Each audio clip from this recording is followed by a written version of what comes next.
welcome back to another episode of Hobby Pants right here on Gob, Ross, and Friends. I might be 5 minutes late because I thought I had started, but indeed I did not hit the go live button.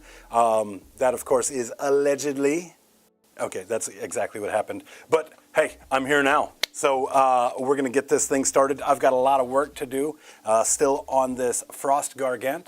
This, of course, being done for battled End Alzheimer's. We got this started on Tuesday night, and we're going to see just how much we can get done tonight. The primary goal, getting all of these leather bits worked in between the leg guards, of course, between the loincloth, the furry bits on top, even those bones up top as well. And then, of course, if we've got time, we're going to start working into some of the other accoutrements. Of course, all the stuff dangling from the belts and the arm bracers and whatnot. So plenty of work to do. We're not going to rush it. We have plenty of time, and we want to make this look cool. You know, Battle to End Alzheimer's is an incredible event held by 21st Legion Wargaming, specifically J.C. Watts. Love that guy. And we want to make sure that this is as special as it can be for that event, because that event itself raising huge amount of money for Alzheimer's research. And I can't think of a better cause. So we're going to get at it and dig right on in. Of course, I do want to say a big thank you to our sponsors. Two Thin Coats out of the Duncan Rhodes Paint Academy. You're going to see a lot of that paint here this evening. You're going to see that spray gunner airbrush that they have provided us for the stream here, as well as the Artist Opus brushes. Big thank you to those guys as well for giving us some of those brushes to work with on these streams. And finally, Game Envy, lighting up my desk, giving me a really nice wet palette to use. We're going to put it all to work tonight. So, of course, I want to, before I go any further, tell you guys, hey, if you like the content, help me grow this channel. 40-something subscribers as it stands now, as we are very new, tonight being the second stream. But if you like the content, make sure you hit that like button. Really helps out the algorithm. If you don't want to miss any of it, ring that notification bell as well. And feel free to share with your friends who might enjoy sitting around, hanging out, and hobbying with me. Big thank you, of course, goes to the Gob Squad. That's the membership community for our Hobby Goblin channel, where we have our cave reps. Those guys are absolutely incredible and have done a lot for us. And so this channel right here is just a way for us to bring you art content without it being behind the paywall of members-only content on that channel. So definitely hope that you guys do enjoy it. So let's dig on in. The questions we've got to answer tonight are all color theory based. You know, this very cool model, right? Not only in the sculpt is pretty cool, yeah, but of course the colors. We're talking about the temperature here.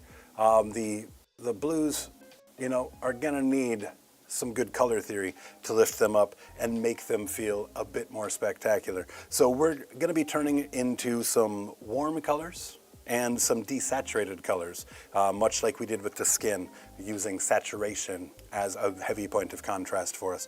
But adding that warmth is going to bring some temperature contrast in as well. Of course, we're going to be doing some things to add some texture, like we did with the chest muscles and the veiny or fibrous muscles throughout the course of the model. We're going to be doing some of that to make some of the cloth and other bits kind of feel a little bit different as well. But we're going to have to work all that out together and figure all that out as we go. So let's have ourselves a look. As far as reference goes, this isn't going to answer a whole lot of questions for us in terms of the color theory requirements that we have. However, we might find some inspiration for it. So we are going with this guy right here. Lots of metallics. Lots of cream on the leathery bits. I do like the cream. I do think I want to go a little bit warmer with that. Now, the colors for the event, purple, black, white, I want to find a way to incorporate some of that into our colors as well. So, let's have a look.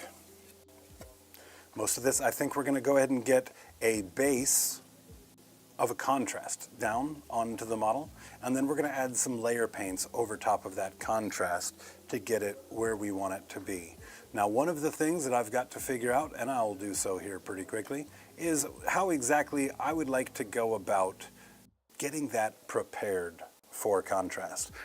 Are we going to white it out and come back with the contrast? Are we going to take a dry brush and stipple some texture into it? Likely. That's probably likely the answer. Probably a mixture of both.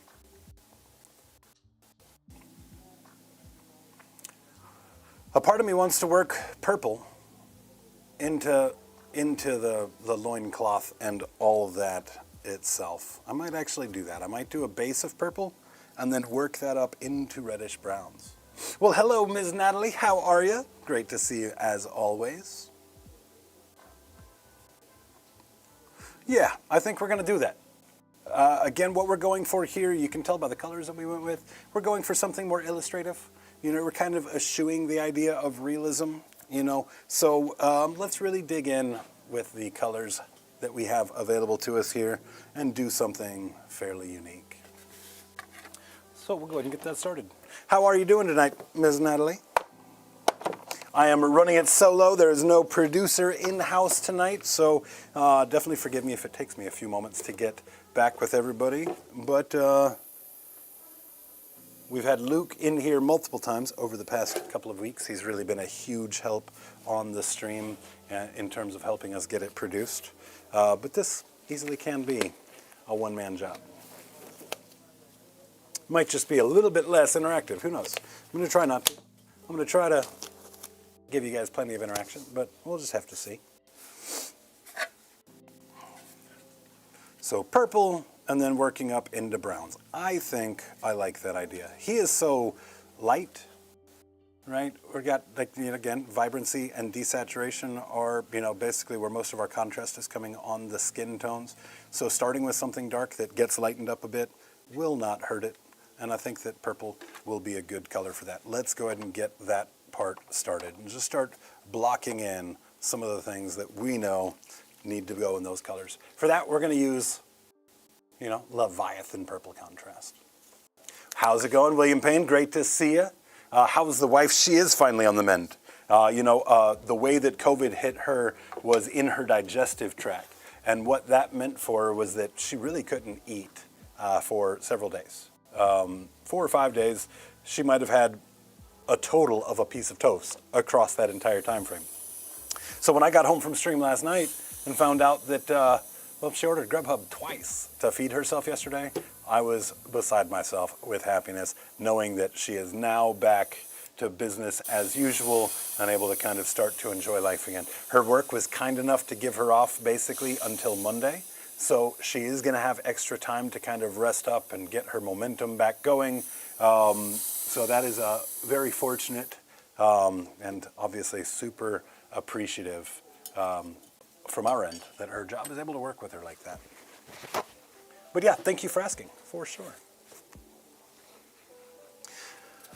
I don't have any audio monitoring going on my end here. I'm going to be relying on you guys to let me know if we've got, if the audio is too low, or if it's too high, or if we've got any issues with it. Just make sure you let me know right here in chat, and I will get back with you. So what do you guys think about purple for a base for these layers? I'm curious to know.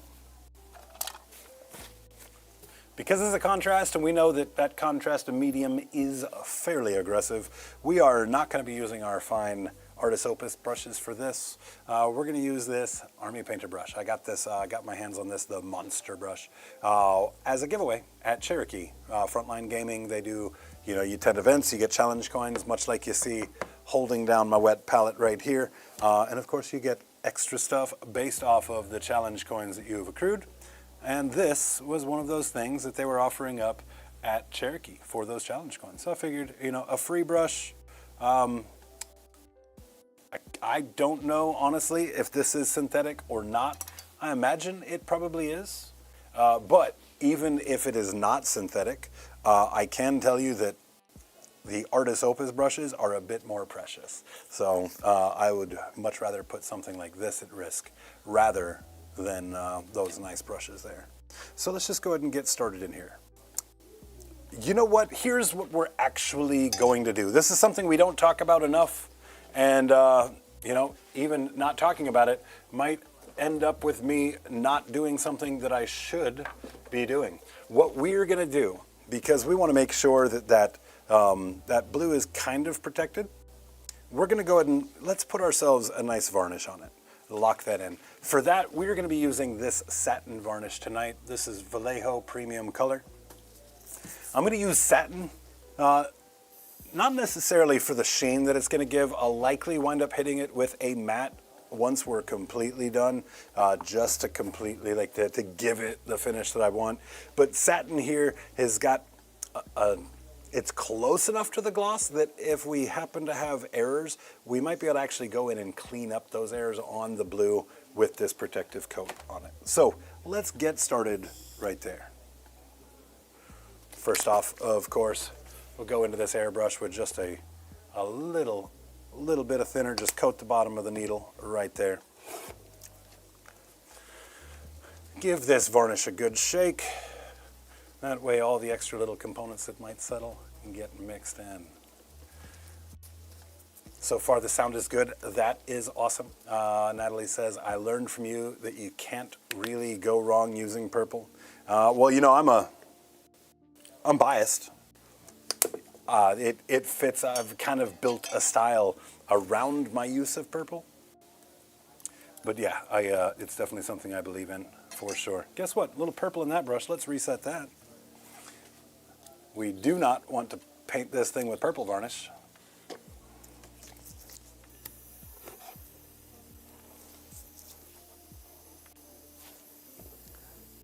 Airbrush is kicking. Seems like it's flowing pretty nice as well.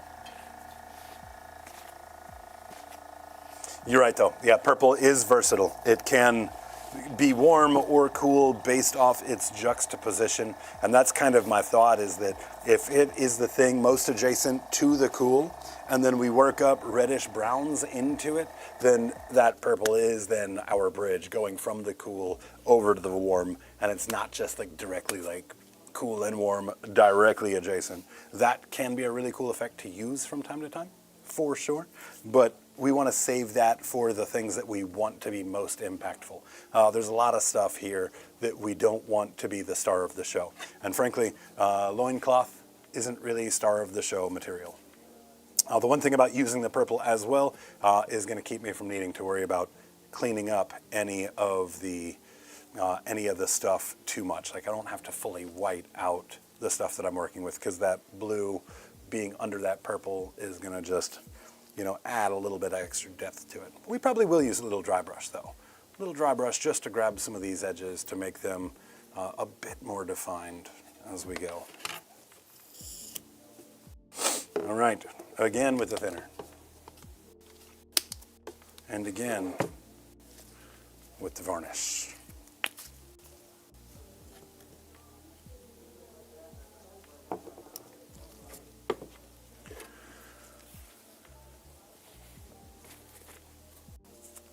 The other thing I think that we're going to do tonight is we've done the hi, howdies, and hellos. I don't think there's a whole lot of value to having my face right here on the screen, wherever it's at, right there. So we are going to go ahead and do something about that, open up the screen entirely to the art that we're working on. So let's, today,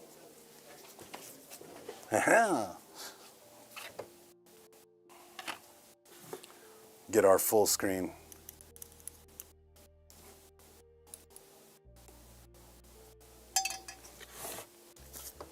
All right, let's check our spray. Seems to be going pretty nice.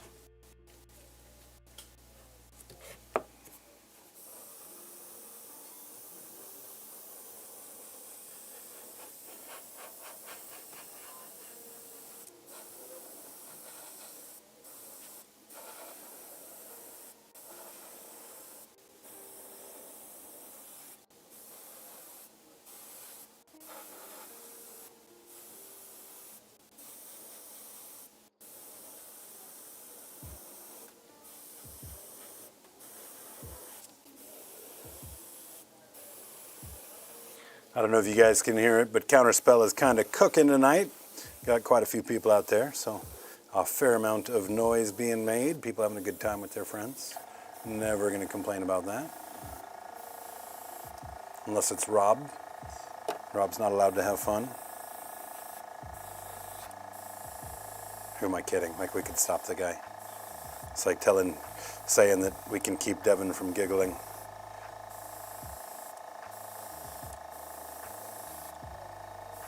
I can say Eric's not allowed to have fun. That's definitely something I can say. But I think that's self-imposed. I don't think any of us would have any problem with him enjoying himself.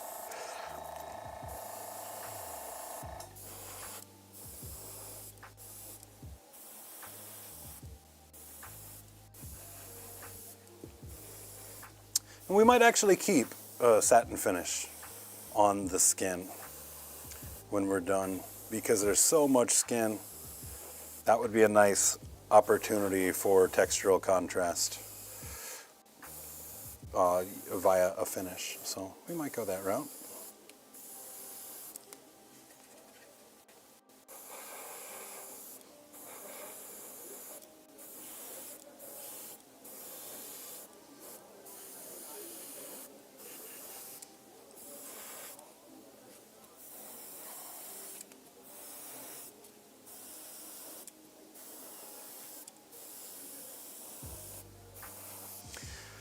Curious if anybody has painted a Gargant, and if so, if they did sub-assemblies. I definitely see where sub-assembly could have been helpful on here, but there was also several aspects of this model where the joins themselves, had I left them for sub-assembly and been stuck with only being able to use super glue to assemble the model, it might have been a lot harder to get those seams looking good. So definitely curious what you guys have done in the past. You can see like right here, this kind of bugs me. Let's see if we can get a little bit closer, get that zoom in. See, that's one of those seams right there that I had gotten pretty good, or at least thought that I did. But then once we started getting paint moving on it. So we might do a little maybe like a tattoo or something over that area that kind of hides it a little bit, but I want to get all the base stuff done first. Well, if it isn't Adam Peterson, great to see you, Adam. How are you? What do you have on your art table at the moment? I know Ms. Natalie is working on Tyranids, I imagine. Curious. William Payne, all I have painted has been 40K models. Haven't touched Old World or AOS stuff. This is my first go at a AOS model, for sure. And the hype is real. Their sculpts are incredible. Like, if ever I play a Knight's Army, I might just have to take and do all Gargants as knights holding big old guns and stuff, because these are beautiful models. Absolutely beautiful models. And I'm not going to lie, there was an aspect of it when I took this project on and I got it in my hands and I saw the amount of detail that was going to go into this. There's a part of me that was not quite ready for it, but I'm good and ready now. Good and ready, super excited for it. Painting up some blues, some blue horrors, huh? Okay, that is pretty good. We're going to be back at the airbrush shortly, so I don't need to do a full clean. We're just going to go ahead and take some of that cleaner right there. Give it a good wipe, spray it out, and then let a bit of cleaner just hang out on that needle for a little bit.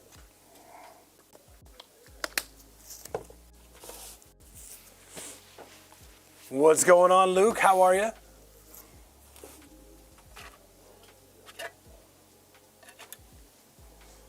All right, let that get good and solidified.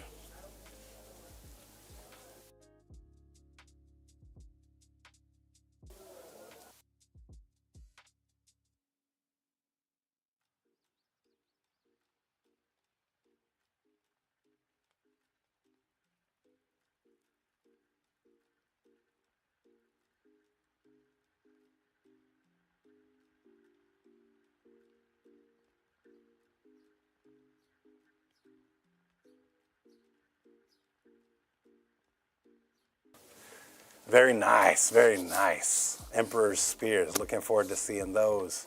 Natalie says, still not in love with my kid's color scheme idea.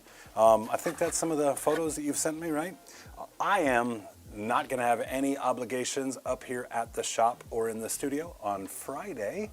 Why don't we get together, shoot me a DM, let me know what your Friday schedule looks like, and let's plan to get some time together on Discord and have a look at it and kind of discuss a bit.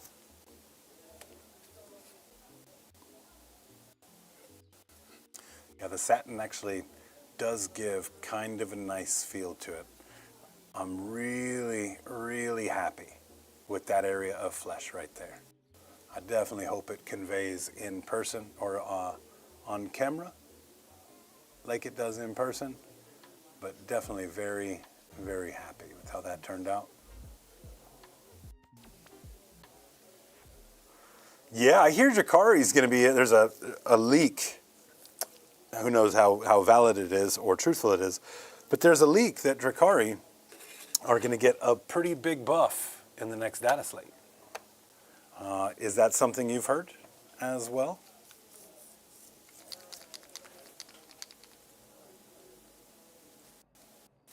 Yeah, Natalie, absolutely, we'll make it happen. Just shoot me a DM. Let me know what that schedule looks like.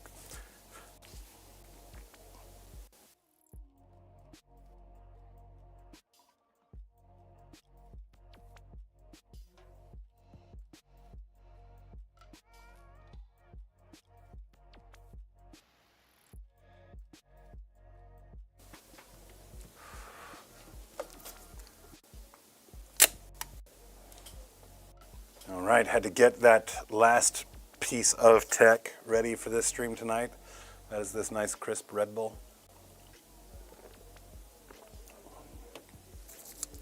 Let's see, how are we looking here? Still got a little bit of a shine on it. That went a little bit thick back there, but that's okay. I'm gonna lay it flat just to make sure it doesn't pool at all.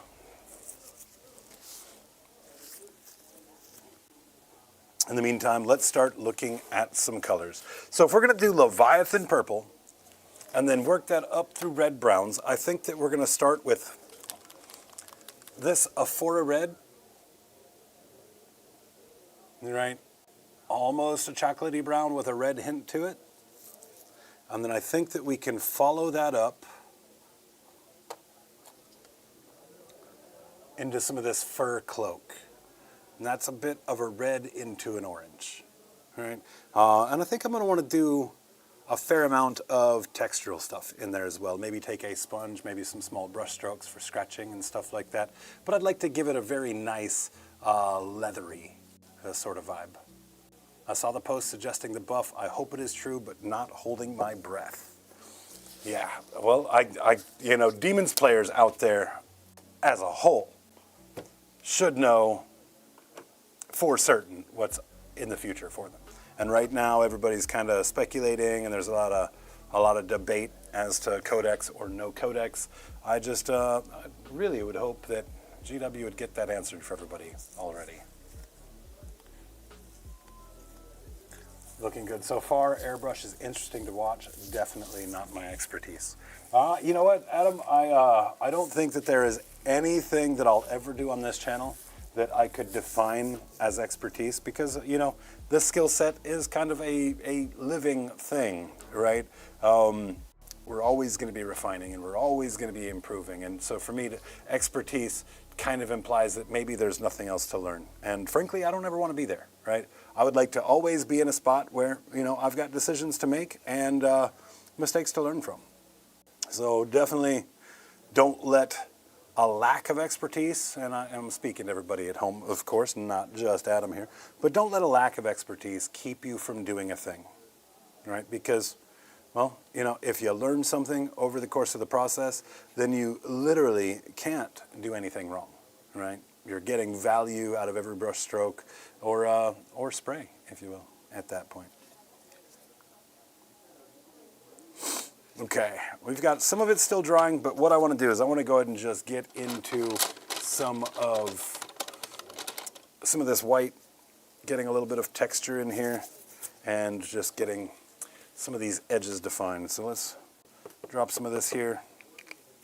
Only need a little bit.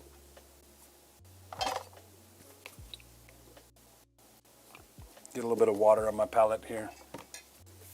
You know, Artist Opus stuff, they give you these nice little junctures here. Might as well grab it out. I don't tend to use them. I tend to put a little bit of water on the palette and then go that route with it. But I imagine using this would probably be better for me in the long run.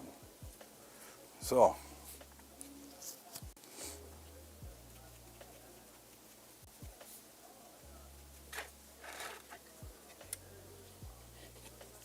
and then with this, we're just going to take and hit some of this stuff here. By and large, probably unnecessary, right?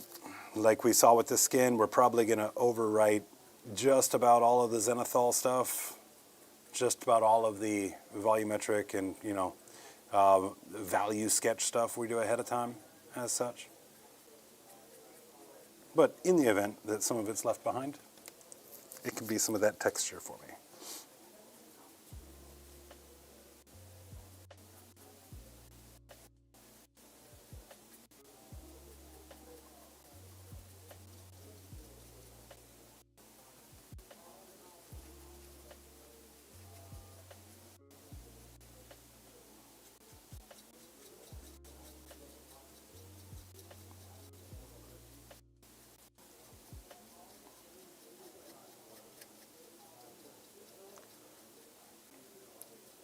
One of the things that's going to be pretty interesting about this is getting some of the little details, such as the fistful of dudes right here. You've got all kinds of little hidden details to get in. There's a face smashed between a couple of fingers up in here. Again, one of those things that sub-assembly, if it would have made sense, might have made that a little easier. But if it's hard to reach with a brush, it's likely going to be hard to see with your eyes, which means it won't be a huge focal point anyway. So we'll just rely on that.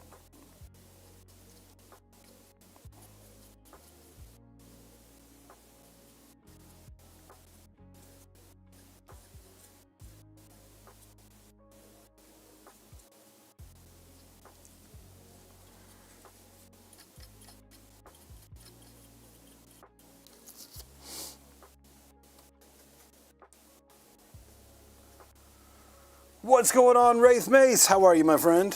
I'm sorry, Gob Ross isn't here right now, but I'd be happy to help.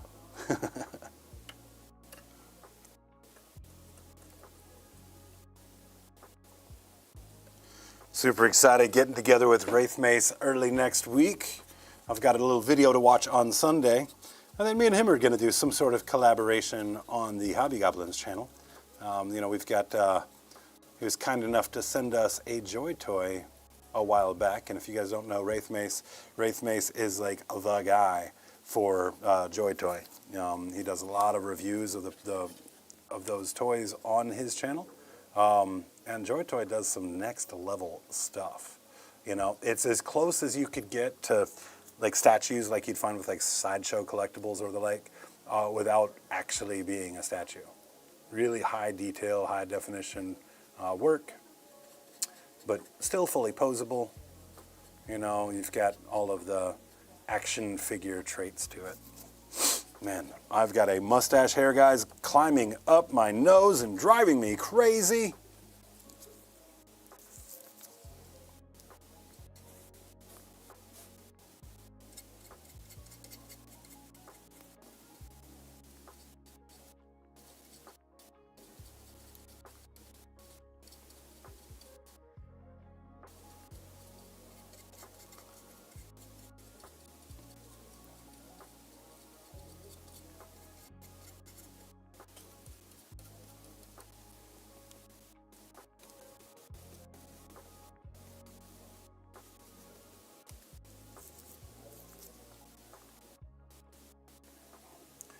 Adam says, always tell my bros, keep pushing and keep trying things. I just picked up that Villainy Enamel Inks.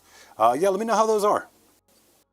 I've used a bunch of enamels in the past, so definitely am comfortable working with them. I've also used inks multiple times in the past, obviously something I'm comfortable with as well. But the combination of the two definitely has me intrigued. Are they referring to them as enamel inks just because they've got, you know, nice saturated colors like you would find with an ink? Or is there a sort of chemical compositional difference to them that makes them behave a little bit different? I'm definitely curious to know what you think.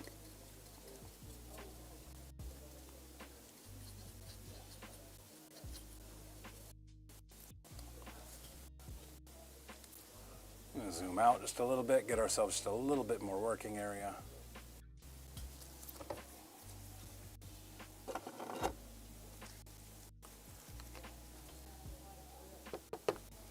This is that Two Thin Coats White Star.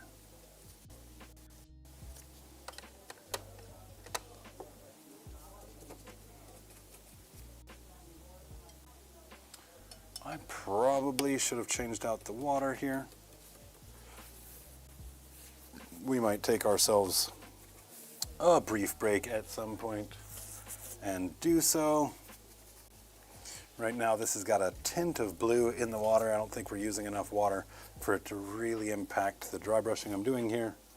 But there happens to be a tint of blue on the thing I'm dry brushing anyway, so I don't think it matters a whole bunch.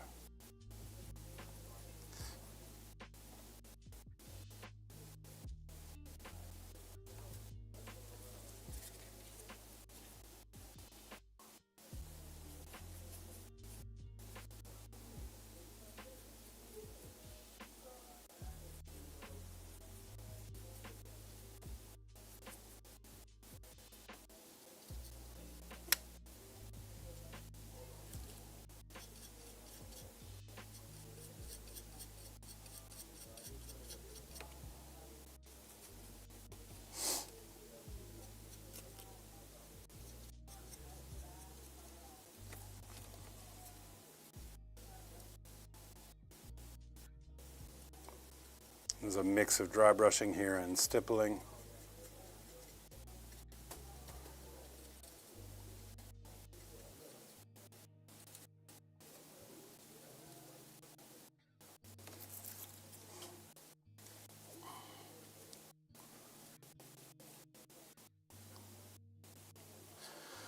Unless you're using a dry brush to do like different blending, this procedure or part of the process is pretty disinteresting to watch, and I know that. Fortunately, it won't be very long that we have to spend doing it. They behave kind of like a wash or an ink, depending on if you add mineral spirits to them. I just dabbled in them so far, but I'm impressed with the possibilities. We'll keep you posted, and make sure you drop some photos in the Discord for us. You know, that way we can all kind of learn together. Nice symbiosis there, you know, in the art community here. That's one of the things that I absolutely love about being able to jump on the hobby projects page and seeing all the cool stuff that you guys do and post up there. Very inspirational.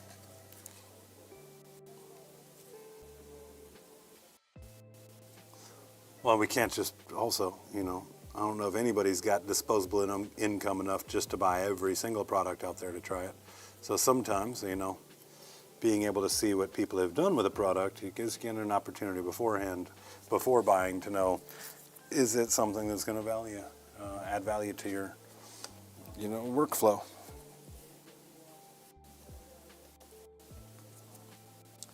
Okay, let's get a little more moisture on here.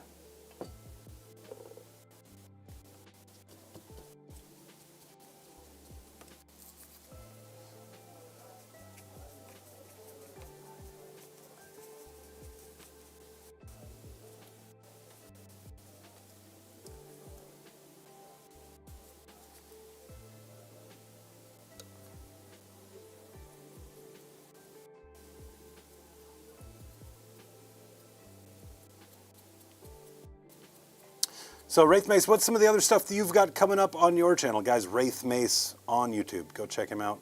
Let me know, what's some of the stuff you're working on? I know that you've been doing a lot of really pushing the pre-recorded stuff and ramping the quality on that end. Make sure you plug yourself.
Gonna start on some Krieg, huh, Adam?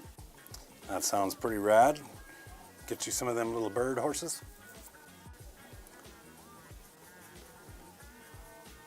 Marines that have Mandalorian bits. That sounds cool, William Payne. Met a gentleman, another talented artist himself, a guy named Jordi Murray. I assume I'm pronouncing it right. If not, I'm sure that you can just change the way he pronounces it to line up with the video here, just because it's now on the internet. But he had a Chaos Knight army that I was fortunate enough to see the last time I was at LSO last year out there to judge paint. Full Chaos Knight army that was completely converted and had a ton of Mandalorian sort of swag to it. Very, very impressive.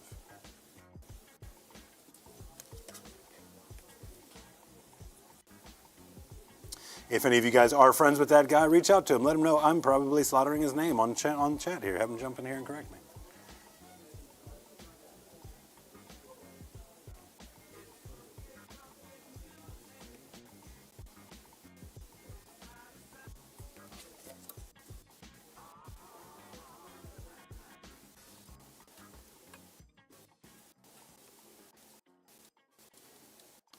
This piece a little bit loose right there. Might need to put a little glue on it.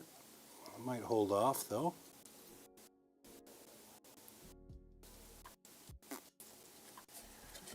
It doesn't seem danger loose.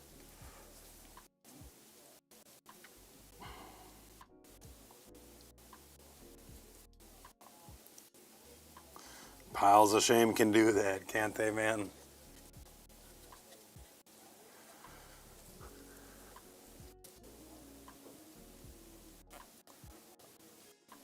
If you're a fan of the lower YouTuber Sandman of Terra, I have a 2-hour interview dropping this Sunday at 11 a.m. Yep, that's the one I'm looking out for.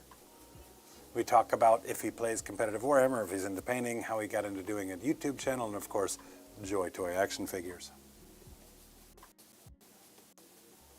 It's a great interview, and I plan on doing more of them in the future. What's up, Hobgob Rob?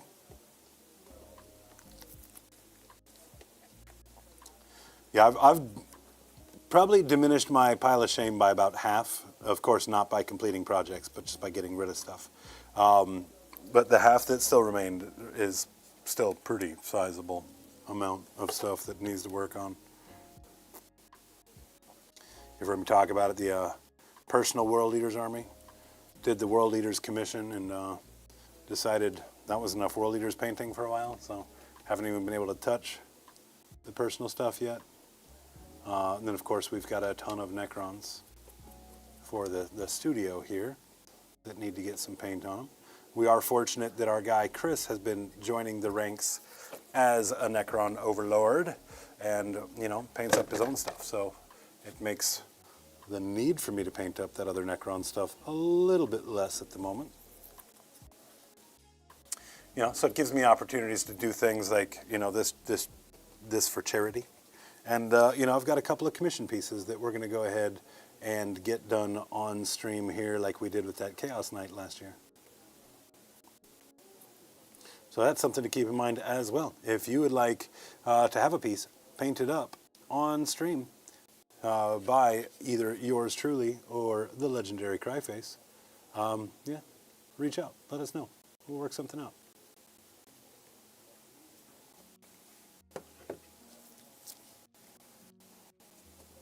I'll show you, dragon.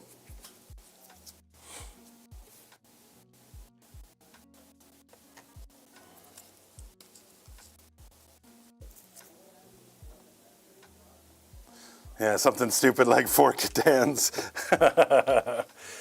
Fortunately, spoiler alert, you guys, but that Stampa was able to at least get the points he needed to off the table, even if killing that many Catans was too tall of an order.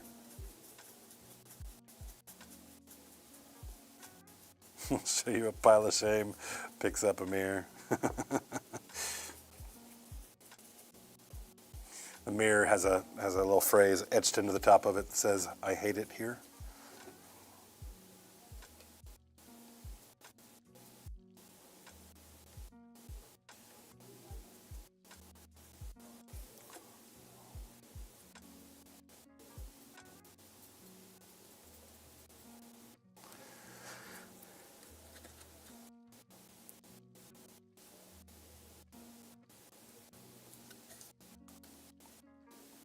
What's going on, Jordan? How are you? Jordan here's been getting some test paints done, getting ready for those Emperor's Children. I can't wait for you guys to start seeing some of the stuff he's cooking up. Man, you know, guys, you know, Natalie, Jordan, all you other folks, man, it's so cool to have talented friends. Can I just say that?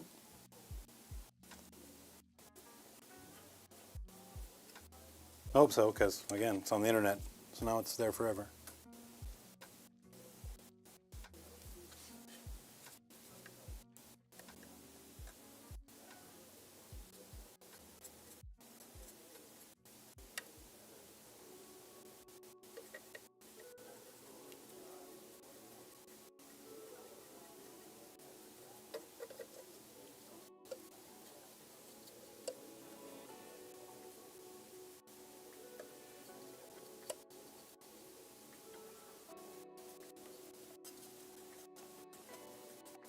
Again, we're just going for a very, very loose value sketch here with this dry brush.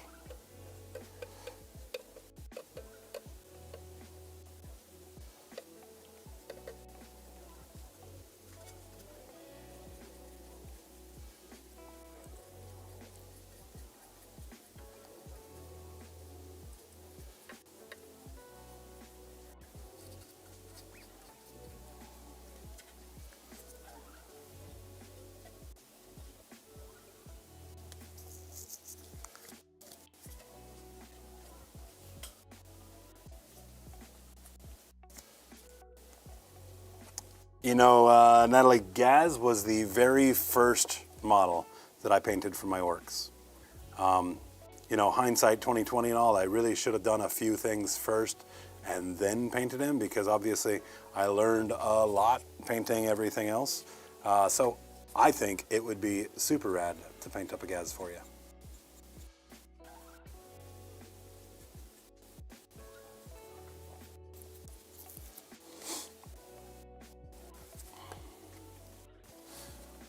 We're going to be painting up a Shalaxi. We did a Balrog from Lord of the Rings inspired Scarbrand. So he's got kind of molten skin.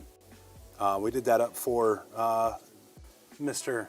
Hobgob Rob right here in chat. And this Shalaxi we're going to paint for him, we had talked about doing something icy. And so what's funny is this is actually practice for that, but it also creates kind of a different challenge in the fact that when I paint that, I'm going to want to accomplish a similar effect, but I'm going to want to take a different route to get there and use slightly different colors. So even though it'll be a second frosty thing, hopefully it'll be a very different approach as well.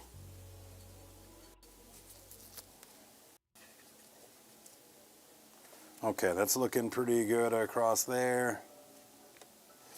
I think most of this goes metallic, so I don't think this matters, but we're just going to go ahead and knock it in here anyway. Just very quickly. This is the top facing stuff. It's going to get most of the light anyway, so being able to start with something a little bit lighter won't hurt it.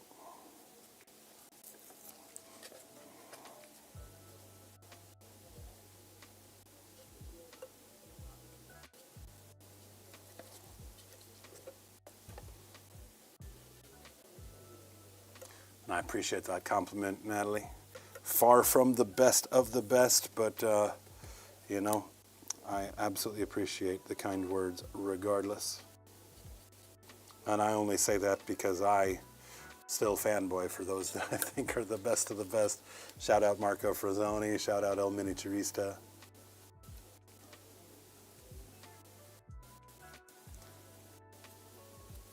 Two of my favorites.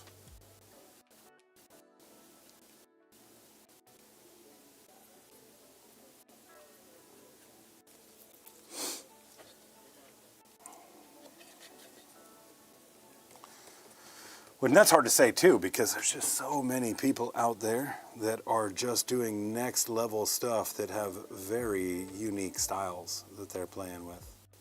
Those are YouTubers that I've mentioned, but I mean, we talked about it last time. We talked about some of the people, some of the work people accomplish in the 40K community, specifically the Champs events, competing for best paint. Guy by the name of Andrew Gagno, if you guys are fortunate enough to have met Andrew, you'll know not only is he a super talented individual, but also just a stellar dude. And, you know, I've only been at one event where me and him were directly competing with paint, and, well, he won. So I don't think they made a bad call on it either. I think that it was a very fair judging.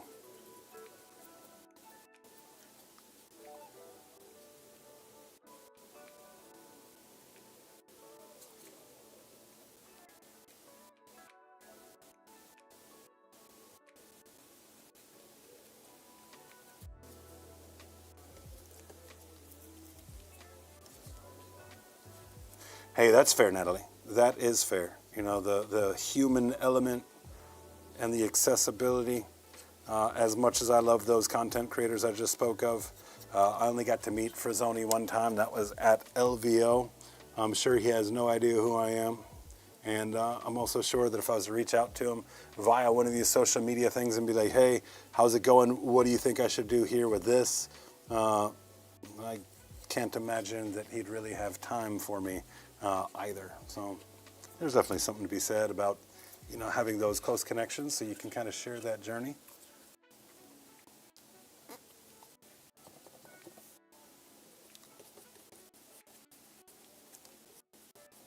A Tale of Fire and Ice. Yeah, you know, hopefully they don't go Legends, Rob.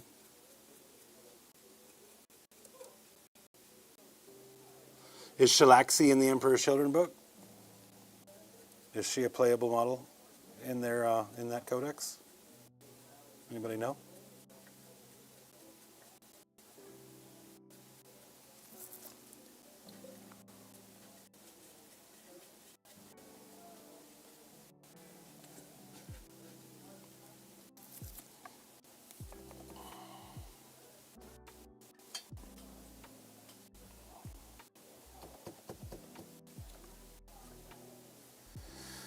All right, Jordan, yeah, we'll see you back in a bit if you make it. If not, you know, I'm sure I'll hear from you later.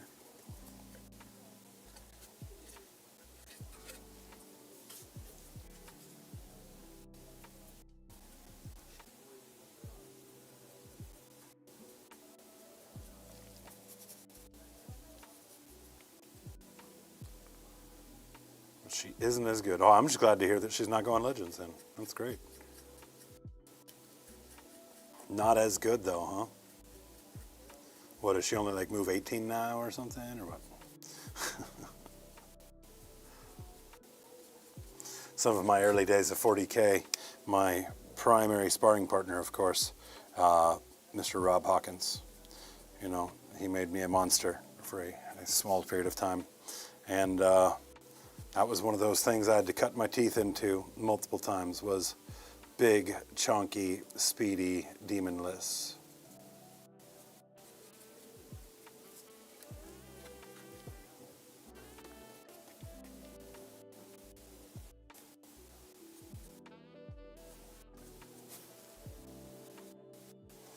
Yep, definitely learned to fear chillaxing.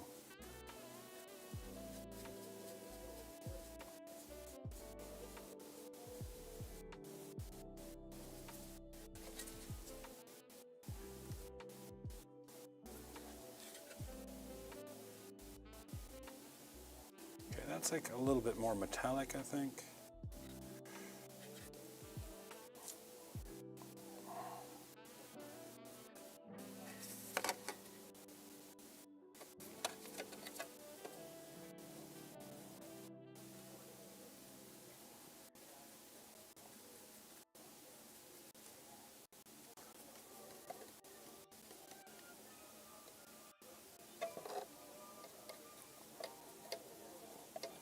So what has changed for Chaos Knights in regards to demons going along with them? Are you still able to field all the same stuff that you were? Or is it fairly limited now what you can put into a Chaos Knight army?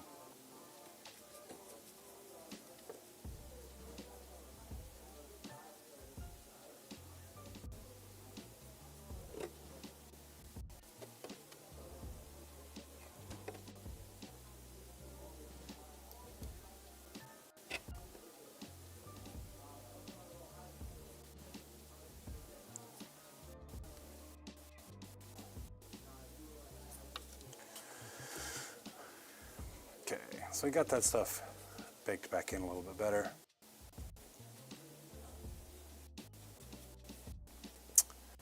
I also, a part of that leak is speculating on a couple of new detachments, one of which being another orc detachment. Guess what? Another shooty orc detachment, sustained times 2. If you wonder why this edition is not my edition, half of the orc detachments are shooting orc detachments. God, I hate it here. 10th edition is a prison.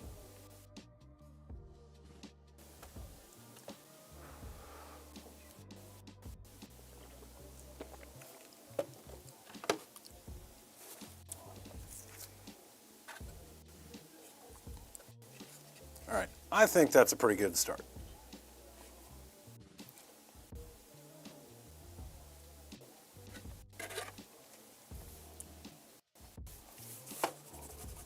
Let's go ahead and get this brush cleaned out just a bit. We're probably going to come back to it in a bit, and we don't want it hard and crusty.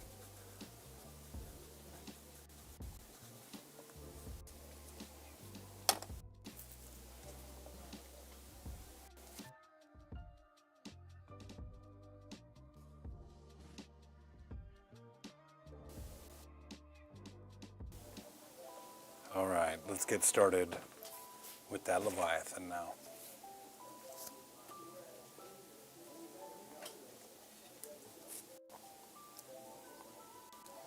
We don't have to be too cautious or careful with this. Again, this is just our base. We're going to be layering up over top of it, so we just want to get coverage is the big goal here.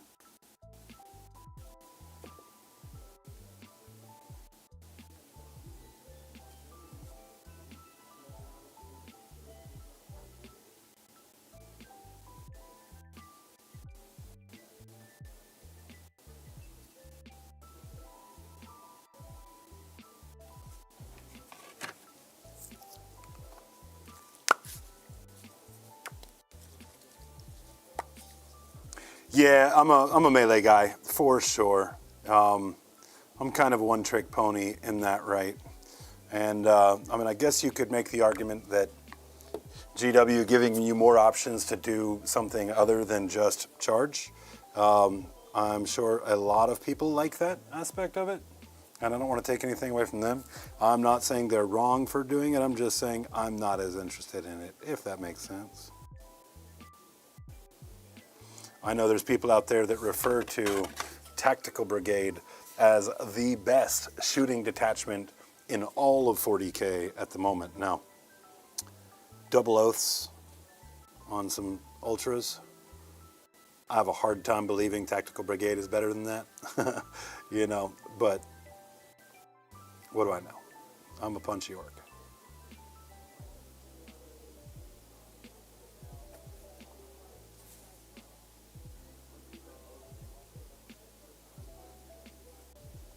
I said, definitely the Codex isn't bad. I know Rob has been doing, or the detachment rather, Rob has been doing pretty well with the Tactical Brigade.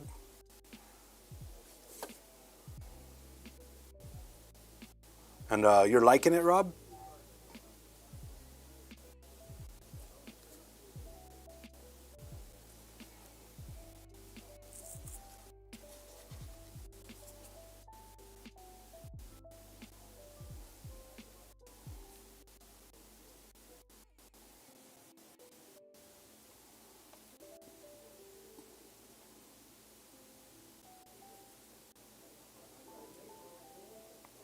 I'm a little bit surprised, but this Army Painter Monster Brush is kind of getting its ass kicked right now. I got bristles, aim in every possible direction.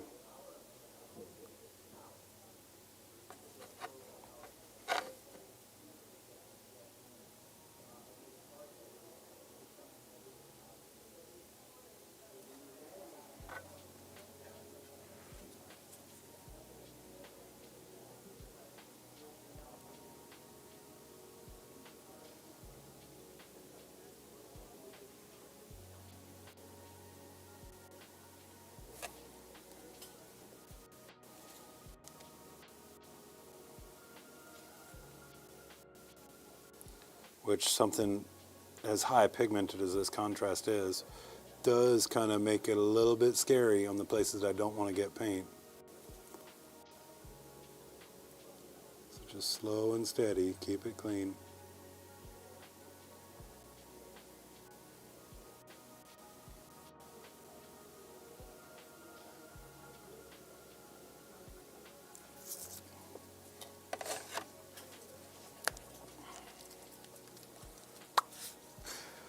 I will say it is nice to see something like the Stampa actually be worth something in the meta. You know, it's so damn expensive that during all the times that it was still equally as expensive, but you weren't going to see any play from it on the table. Yeah, it's nice to see it being able to get some play on the table. And we're going to go and just trim some of these crazy hairs right here, because I definitely don't want to end up with little purple streaks.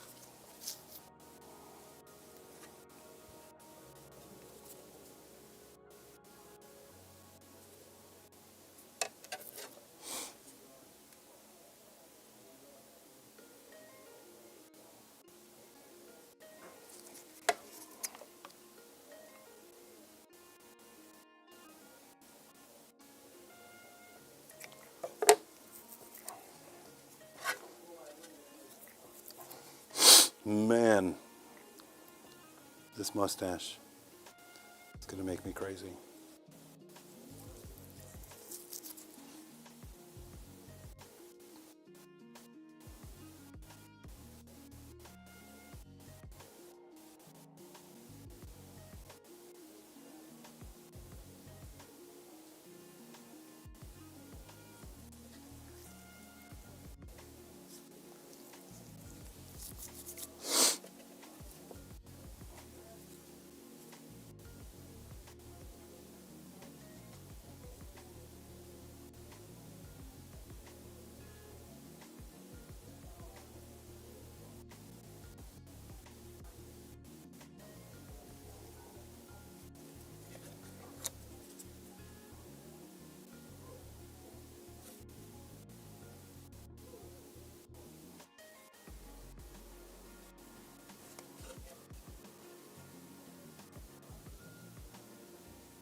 Okay, not a fan of this brush.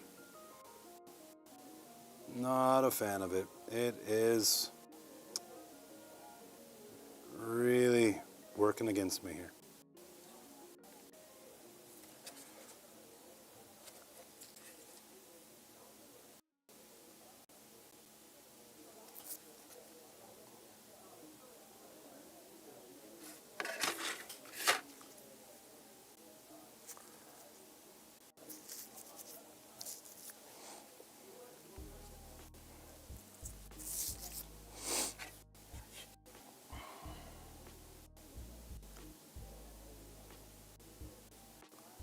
I'm hoping Calgar doesn't get punted to the sun. Well, if you just finished a model, then chances are it's probably going to lose playability. That is just Murphy's Law.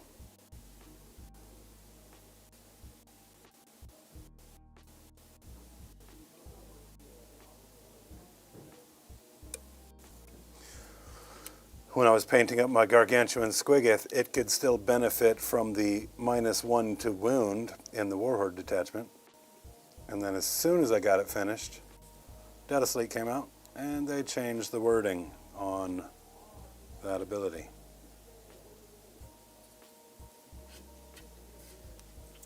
Still one of my favorite orc models, though. I think it's a lot of fun to play with. It's not something that, you know, if it gets the stars to align, it can be pretty terrifying on the table. But by and large, it's just memey enough, you know.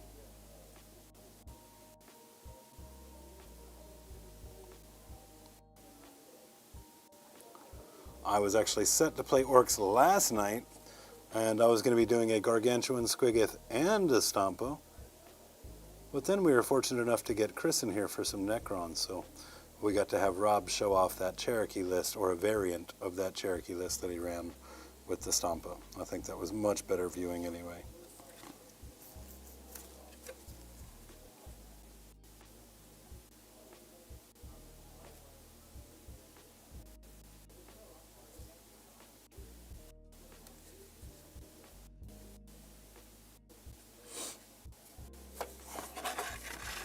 Oh yeah, no, definitely having the bulk of everything in 40K require 6s to wound it was pretty abusive, for sure.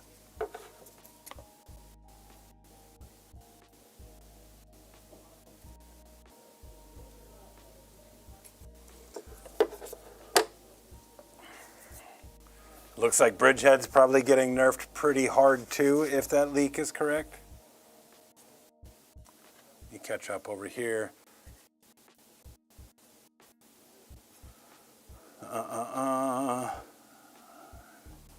Do you airbrush your primer or rattle can it? For this one, I rattle canned it for the black. I did the Zenithal, of course, on stream last night with an airbrush with a white primer, not ink, not paint. Right. But typically, if it's a one-off model like this, I'll typically airbrush prime it. But something that, like a big model like this, sometimes it's easier just to grab a rattle can for that initial step. And there's a fair amount of, you know, for the stream, you know, watching somebody prime a model isn't terribly fun. So being able to get that done ahead of time and have it ready, kind of like prep work. Like if you go out to eat, you want them to cook you a nice meal, but you don't want to wait for them to chop all the carrots and onions, right? You know, hey, do your prep work first.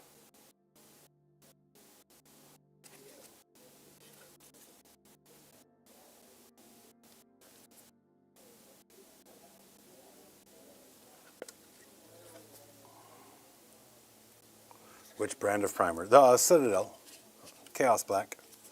That's what we had here in the shop. And I mean, I might not talk highly of GW's product all the time, but you know, their rattle can primers, especially the black, are good primers. They're very good primers, right? Their contrast paints, very good paint. I will give them credit where credit is due.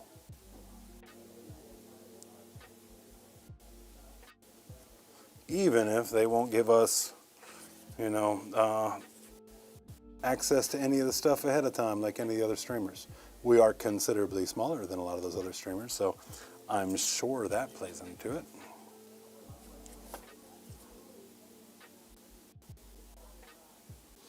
But I definitely don't shill for them, so I imagine if they tune into some of the battle report or paint streams and hear some of the things that I might say, they might be a little less inclined to put us in that program anyway. All right, I'm canceling the stream. I gotta shave this mustache because, oh, I'm going mad here, guys. The itchiest nose ever. I'm not canceling the stream, but that's how bad it is irritating me.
Which primer do I use for the airbrush? Vallejo. I'll show you the bottle in just a moment.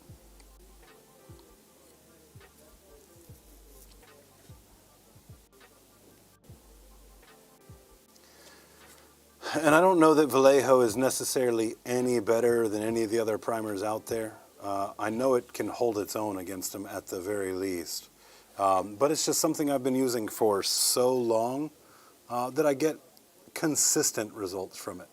Right? It does what I expect it to every time. And we can go on a mission to find, the best of the best for, whatever product we're looking for. But really, consistency, in my opinion, is the most important trait. And sometimes that consistency is learned and acquired over repetition. And that's where I'm at with that primer. It is cost effective too. Not terribly expensive. It's not like a premium product like that I'm paying for out of the wazoo. I pay for it out of different areas. But yeah, I would recommend it.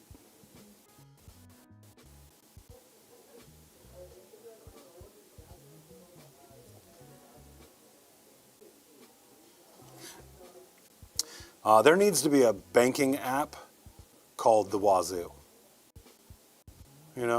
Missed opportunities, banks. Get on it.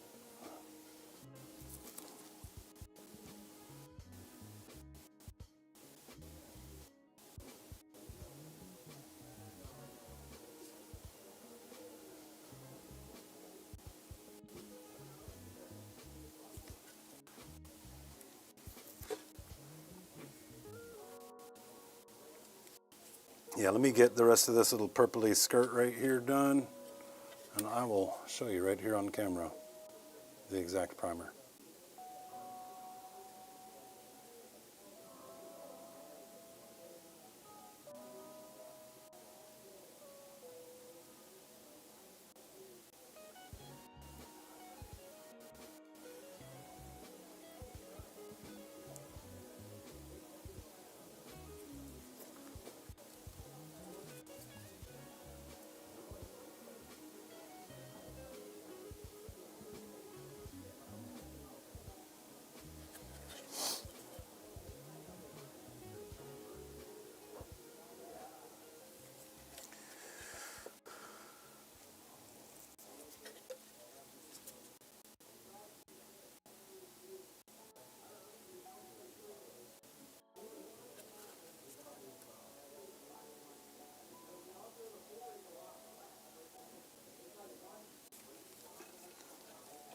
Gonna need a smaller brush to get into some of those recesses.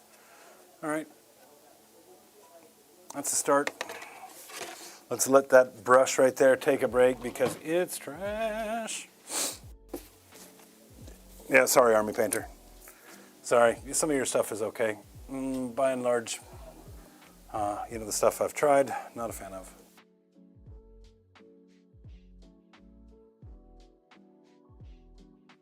Send me your best stuff, and I'll judge you off of your best stuff too, Army Painter. But I bought enough of your early bad stuff to not really trust the purchasing process for your new stuff that's supposed to be great. Vallejo primers. Logo changed recently. Logo used to look like this, and so if you find somebody with an old supply that might be selling it through Amazon that's got that logo on it, it's the same stuff. The main thing you want to look for is that it doesn't say Mecha. All right, this is a very similar logo to their Mecha range. There's like a little robot sort of thing on the background instead of this weird walker thing that's there. And that Mecha primer is meant primarily for Gundams. So it's got a little better adhesion to it because Gundam plastic is so smooth. But it's a very strong satin, almost gloss finish on the primer. And I didn't like that about it at all. So Vallejo, regular primers, they're gonna do what you need them to do. And then this is basically the sauce. These 4 colors right here do wonderful for various three-step zenithols.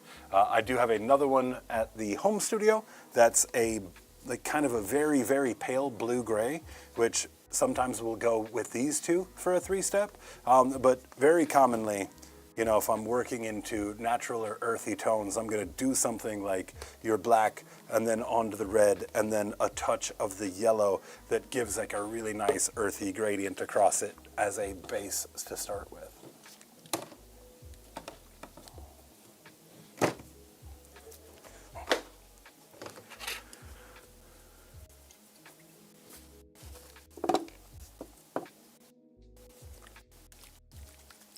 Anyone use that Color Forge yet? No, I know that Monument Hobbies just got distribution for them. Color Forge, of course, is a UK company.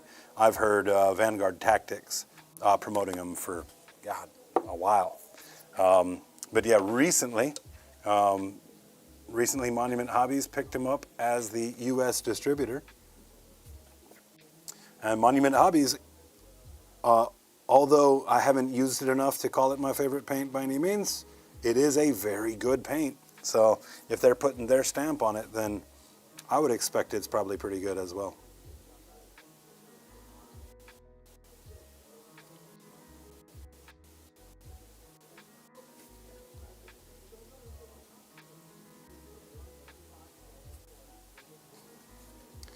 I can't wait to transform this purple. You guys know I love this color particularly, but this is not the color for it to be. This is, again, just a base on it. And frankly, I'm going to be way happier, once we start moving this towards browns.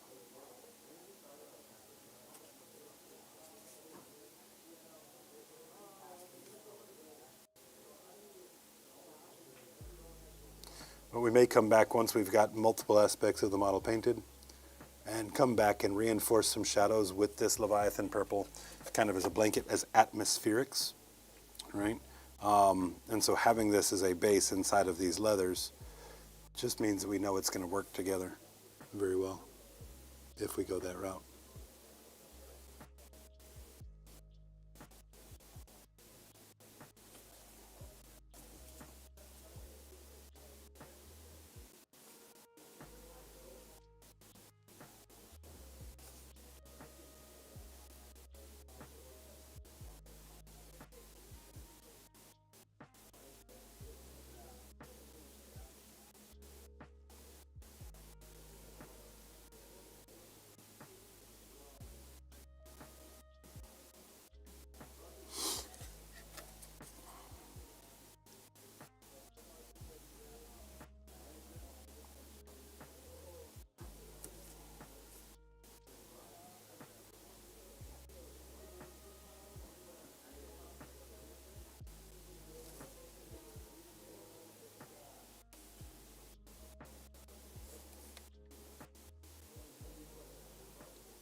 Well, if you get a chance to try it, William, why don't you post up a quick review for it in Discord? Let people know what you think of it.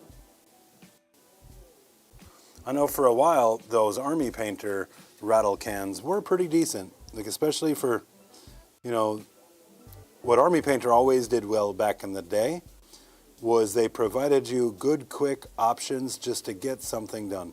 Might not have been the best, highest quality of a thing, but you could use it to get things done quickly and efficiently. You know, you buy the primer that's the color your army is going to be. You prime the whole thing. You dip it into their little wash can. Let that dry down a bit. Voila, painted army, right?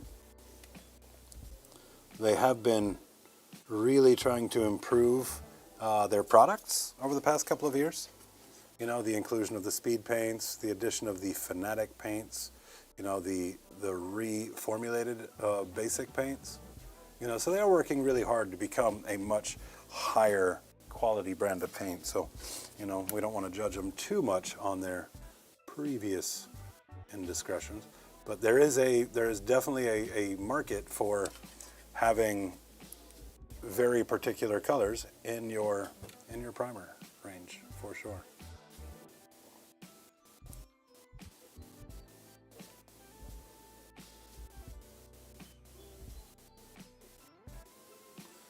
Matter of fact,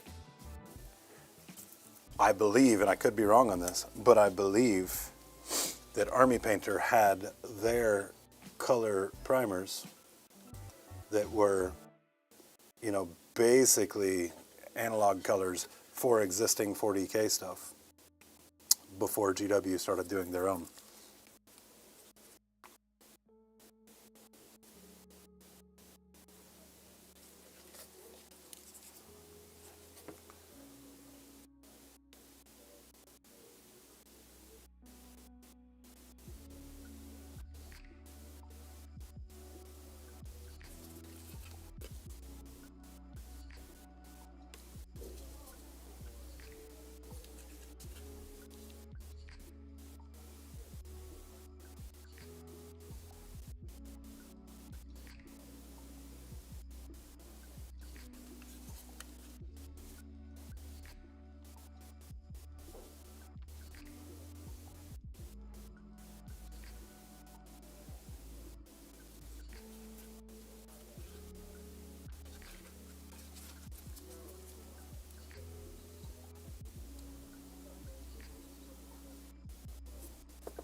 Just slap that hammer with this brush, no big deal. God, some of these angles are quite challenging to get to with it on the base like this.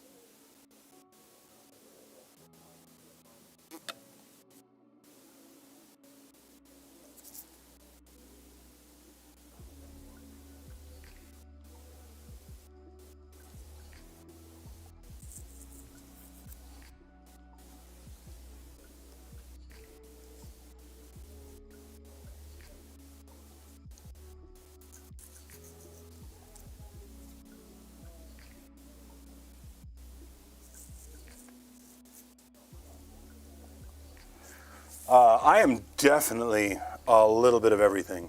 In the studio here, we've got the full 3 waves of 2 thin coats, and then a lot of the stuff that you see on the desk here, various contrast paints, some metallics by Vallejo,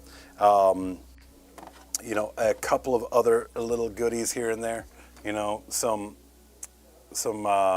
scale color fluorescents, which some of them are better than others, you know.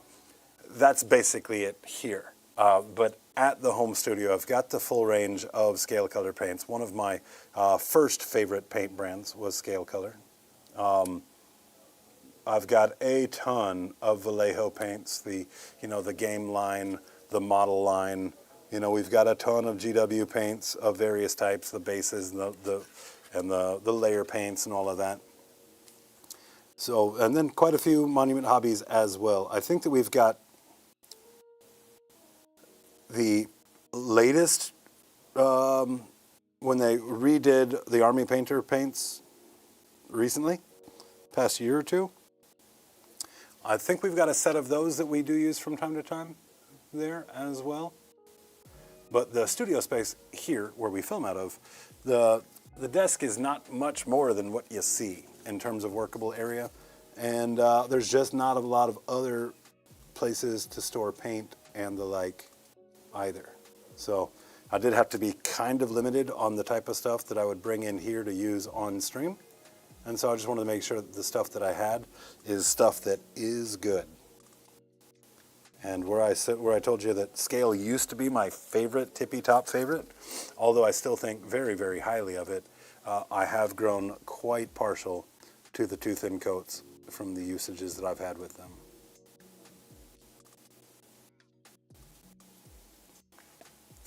And that's not being a shill for too thin coats.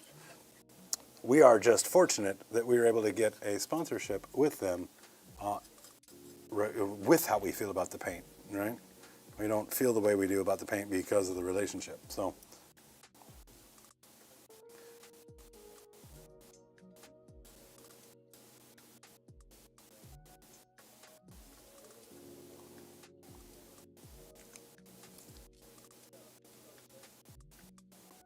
guys, watch anything interesting lately? I just last night I got to sit down and watch The War of the Rohirrim. That's the Lord of the Rings animated film that came out. It's now available on HBO Max. I checked that out last night. Kind of an anime vibe. It was pretty cool.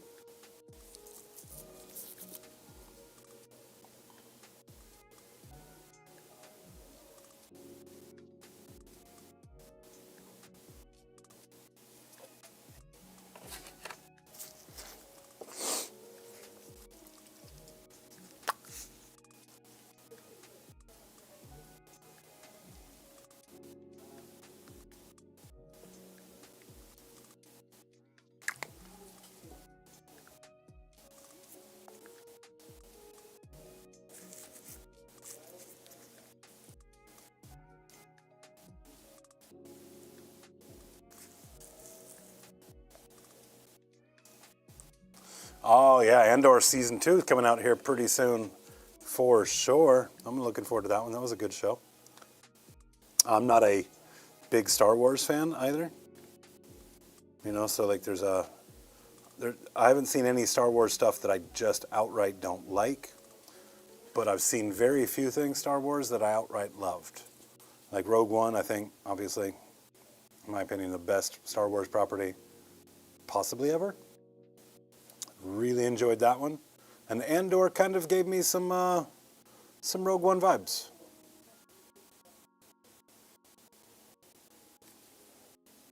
I think I like Star Wars that aren't based around the royal family. You know, the Leias, the Vaders, or the Skywalkers, the Vaders, all that, you know.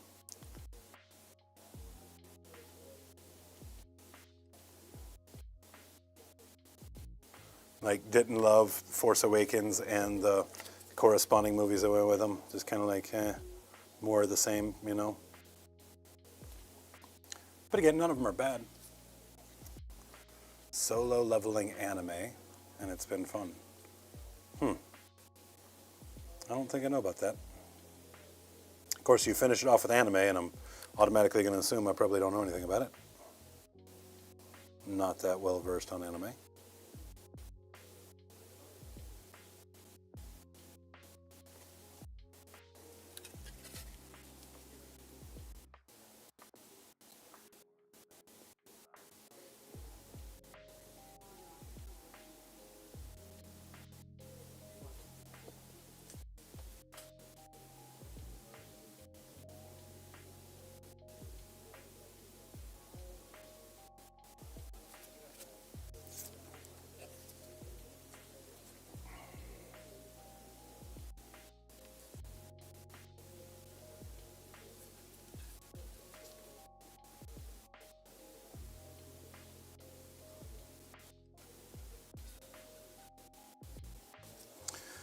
Yeah, it becomes surprisingly more sci-fi as well, William Payne.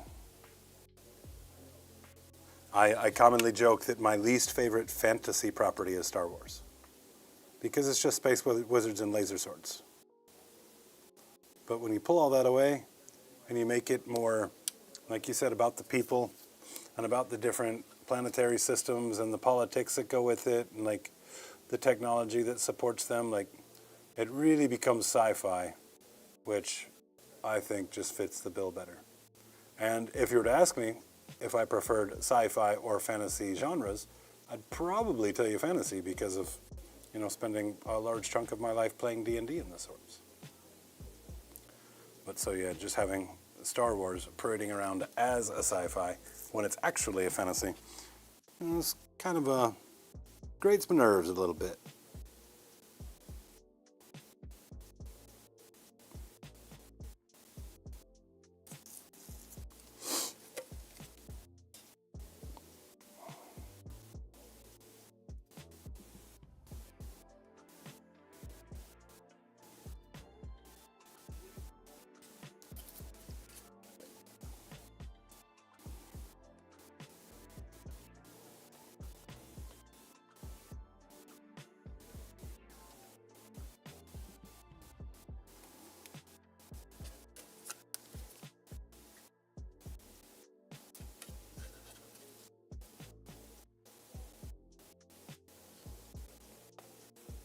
I do have the music going. I did bring down the music volume, so it should be very, very subtle in the background.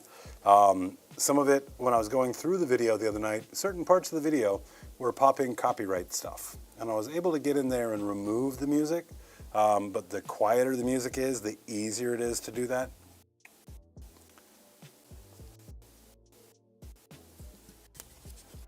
And it was hidden copyright stuff that was basically like, all right, we're just not going to let anybody see your video, right? And I was like, well, what's the point of making a video if people can't see it? Like, if it was like, oh, it can't be monetized, well, that's fine. This isn't a monetized channel anyway.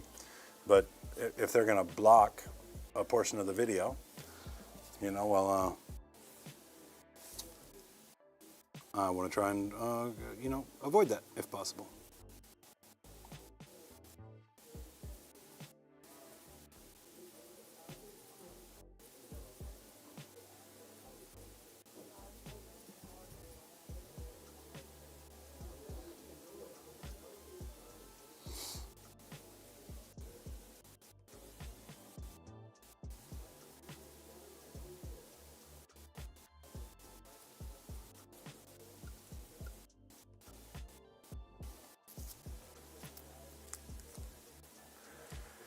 All right, now at the end of the stream tonight, I'm likely going to pull the Kroot down off the shelf. I met a very nice gentleman, messaged me from Germany, wanting to see better photos of that. And so I told him I was going to try and give a little rundown of some of them on stream the other night. And then I didn't, because follow through kind of sucked on that one. So, near the end of the stream, we'll probably take a moment to look at some of that, kind of brag on some of the work Cryface has done as well.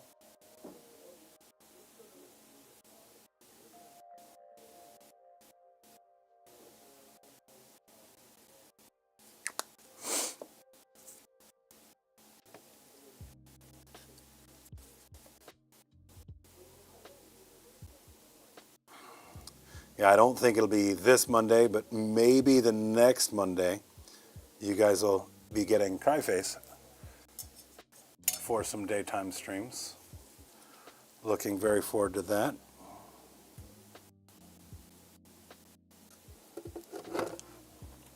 Had a little paint get on this leg back here, and that is why we went ahead and hit it with that varnish.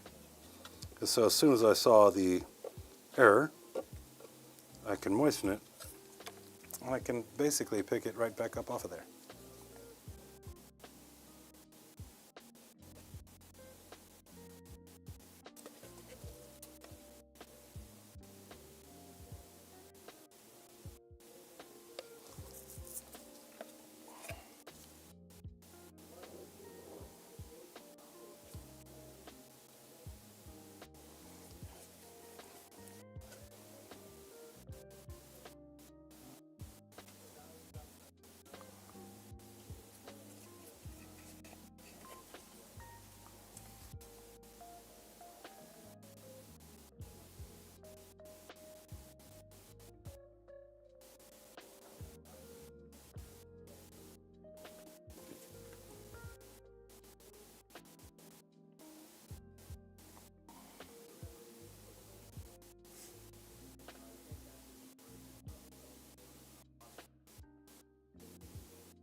So several years ago, first GW tournament.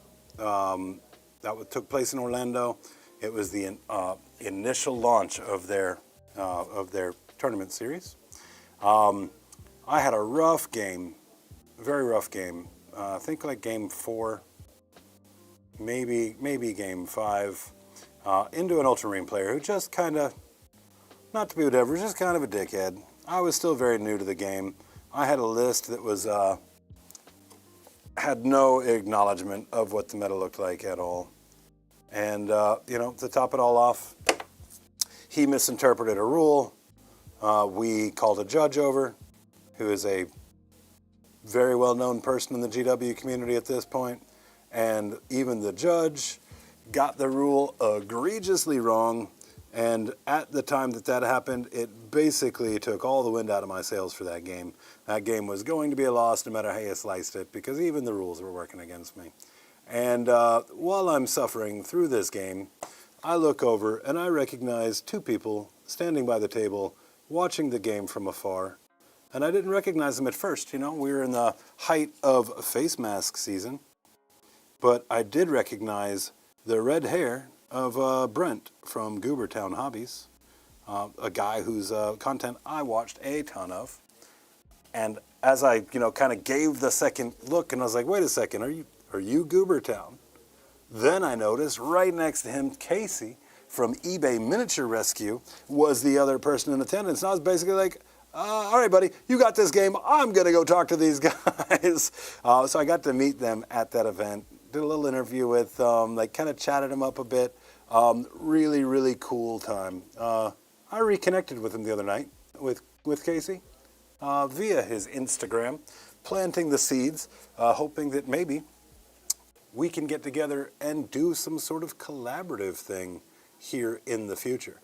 So definitely fingers crossed for me for that, guys. That would be a really cool experience, whether it hit this channel or his channel or whatever.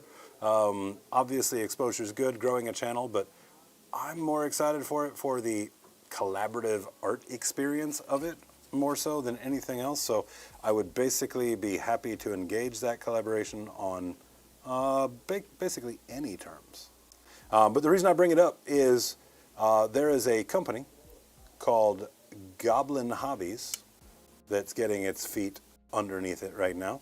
And if you take a look at either Casey or Goobertown's channel, or even better, both, their most recent video, they're painting a guard army. The 2 of them were sitting down and painting a guard army basically in one sitting by working together. And it was a collaboration with Poorhammer about can painting an army with your friend make painting an army more efficient and therefore more fun. Well, one of the things that they showed off in that video was a stamp set, right? That is meant to kind of replace transfers, where it's got a little metal sheet that's got diamond cut, or it's got the designs cut into it. You put your paint on there, you wipe it off of the surface, leaving it only inside the little cutout grooves. You take a little clear, kind of jelly-looking stamper tool. It's rounded. You pick up the paint with that, and then you put it on your model. And of course, the shape of it, the malleability of it, makes it perfect for things like round shoulder pads or different shaped surfaces. A super, super cool product. So that's one of those that I'm going to try and get my hands on some of that to use for something here in the studio. And if you guys were not aware that something like that was going on, I encourage you guys, go check those guys out. Of course, give them a like and a sub. But check out that video where they start doing the stamping for the shoulder pads and the regimental decals, if you will. It is a really cool and inventive product that I think has got a potential to become kind of a mainstay for people of all skill levels, paint desk.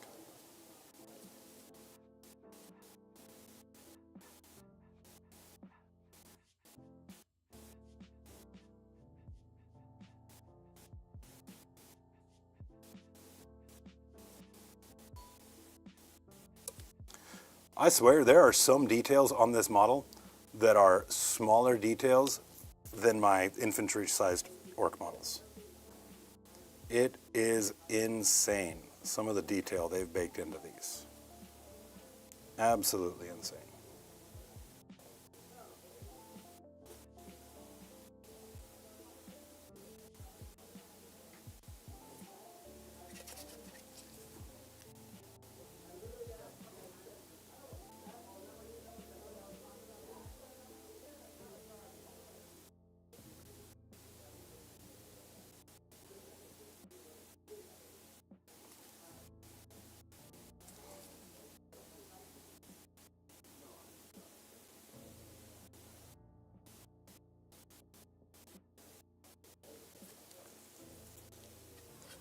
Yeah, take my money.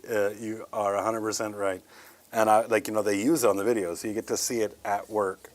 And they don't even mention until like near the end of the video that it's their company that they started. So this product is actually a product they invented.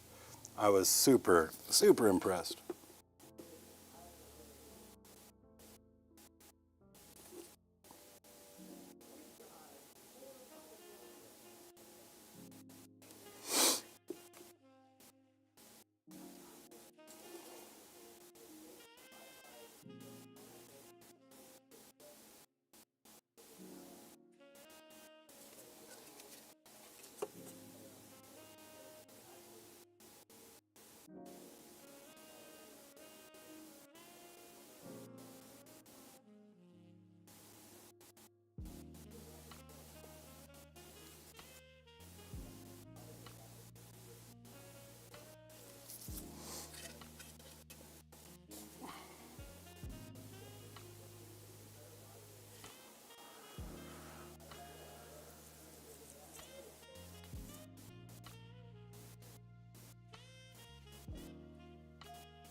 Yeah, 2K Guard. They did it in about a week and a half combined.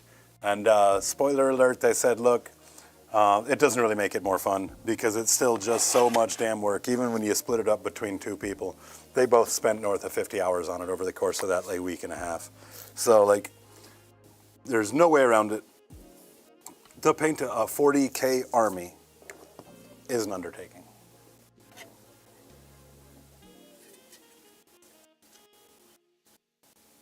So I feel like I've been doing this step forever, and I just looked at the clock, and it turns out that in 10 minutes it will have been forever. So let's move this along for sure.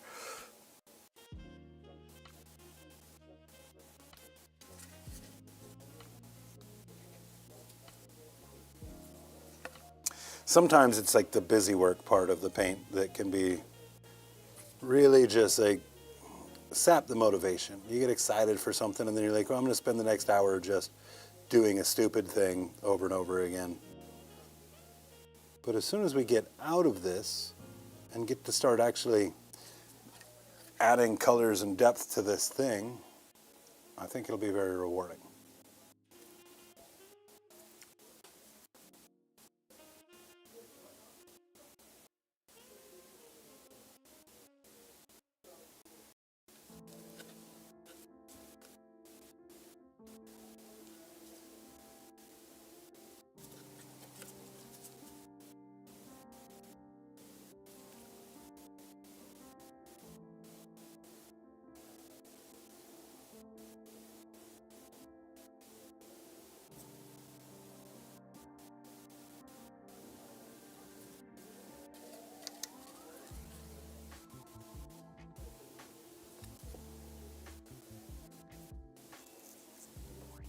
Yeah, rough. Yeah, I'm sure it was.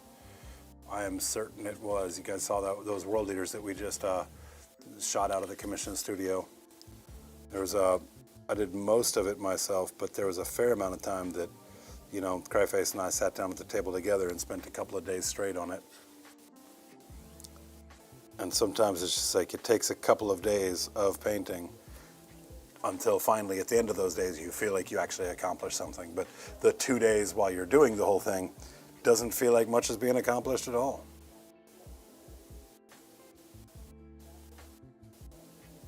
All right, this is where he's got kind of wooden slats over his bracers. I could go over top of the wood with this purple too, it wouldn't hurt it. And then just layer in the paints to make those colors different. But I think that I want to utilize, this is one of those areas I'm talking about with the detail, the level of detail in it. Contrast does a really nice job at capturing wood grains. And if I paint it all purple and have to layer it out, I'm likely going to have to come back with something to fill, to serve that purpose anyway. So we're just going to paint around it, and then we're going to use contrast at the time to get our base in like we're doing here.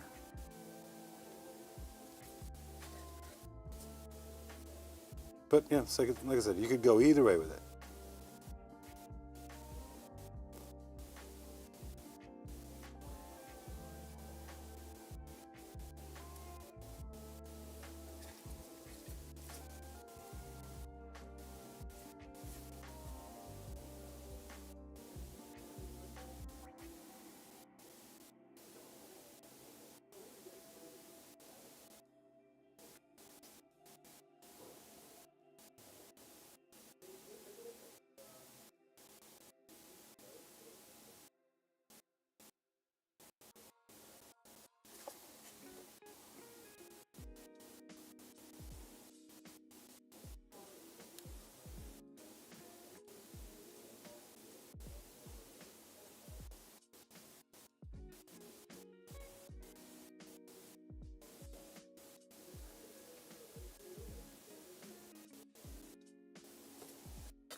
We are getting the wraps that do go around these wood slats.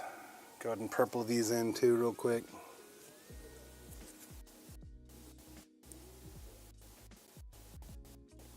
And then we're gonna stand up and stretch. You know, we talk about that. Super, super important if you're gonna be painting for a long period of time. You know, keep the blood flowing.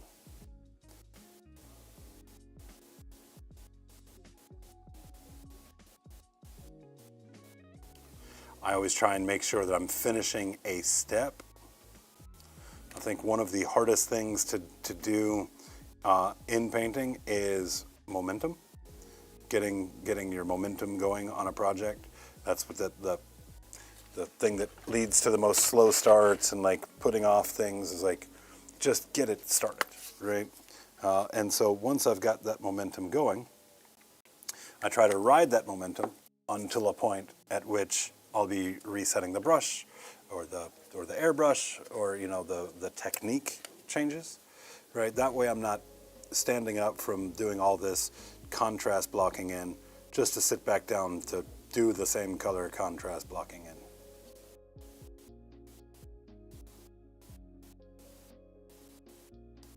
And I think there's something to be said about doing it for, like, you know, the momentum being the speed at which you can get a thing going, but also for, like, the mental health of it all.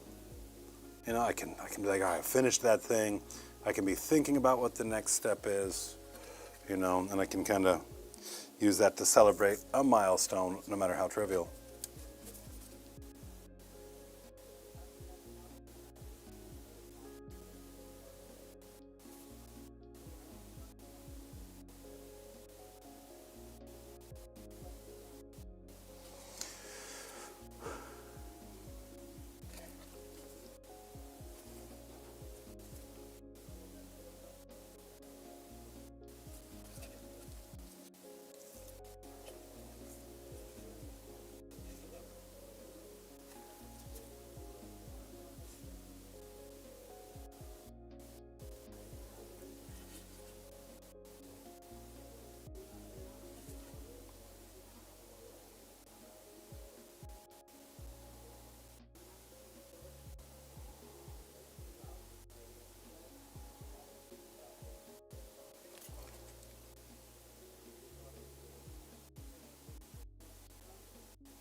And I know I was talking trash on this brush. And it's not completely fair, the trash that I was talking either. I'll show you why here in a second.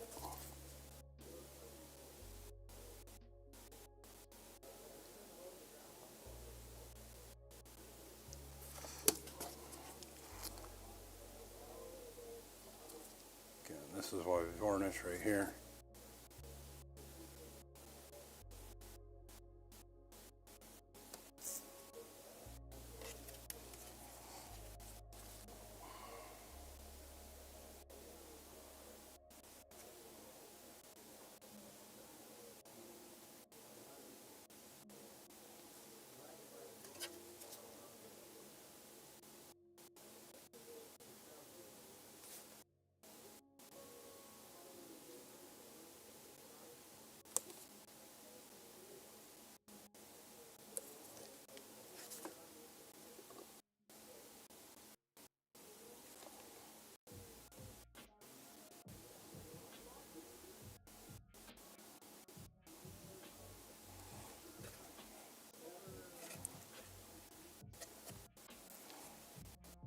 All right, those colors are blocked in as much as they need to be.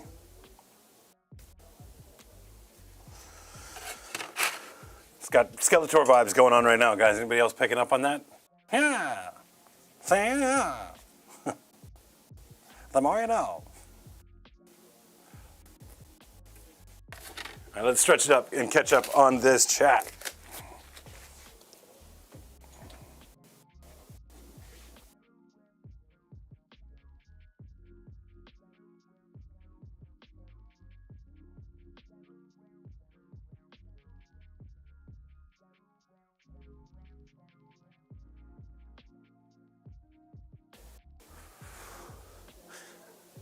Well, Natalie asks a great question in chat. What would you say is the best way to deal with an opponent who's maybe struggling with their sportsmanship? The first thing I'm going to do is try and get to know them. And I'm going to tell you guys up front, for you guys that are, you know, working those Eye of the Tiger soundtrack montage videos to, like, try and be the best of the best and, like, and become somebody in 40K, well, this advice probably isn't going to resonate with you, right? But the first thing that I'm going to do is, if their sportsmanship gets to a point where I need to say something, I'm going to ask them, do you need this win? Right? If you need the win, hey buddy, it's yours.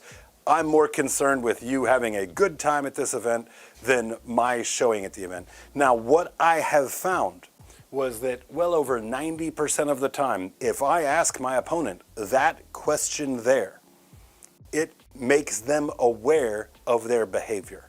It makes them aware that I'm not enjoying that game, the same game that they're not enjoying. And it also lets them know that it's because of the way that they are playing that game, right? So that's the way that I approach it. At the end of the day, we're all people, and we're all like, we've got a shared joy of a thing. We paid money to be at this tournament. We agreed via a social contract to spend 3 hours with a stranger multiple times a day. So, a person's well-being in that and getting the most out of that experience is very important to me. And I'm not going to take and have a bad experience just to try and get a win for it either. All right? So that's the way I approach it. Not necessarily the best way or the right way, but that's how I go about it. But looks like you've got some pretty good responses coming in as well. Adam Peterson says, if they're unmanageable, call the TO. If they seem like they're receptive, ask if they need a minute, offer to buy a drink, etc. Same general idea. Hobgob Rob, if it's to the point that you can handle their attitude, you have to make a decision. You either tell them that the game is taking a turn and it's affecting you as well, or you call a judge and ask them to stand nearby because you're not comfortable. Also, both very, very good, very, very good examples of how to go about it. Adam, kind of doubling down on what I was saying there, appeal to their sensibilities, give them enough information to know that maybe what they're doing is not acceptable, right? That's, and if you can do so in a way that's not confrontational, like you don't go to them and say, hey, dude, you're being a dick and I hate you for it. This game sucks, right? If you do that, you put somebody on the defensive, right? You don't want people on the defensive. That's not going to accomplish anything for you, right? But if you can just bring to their attention that, look, hey, I see that you're struggling. How can I make this better for you?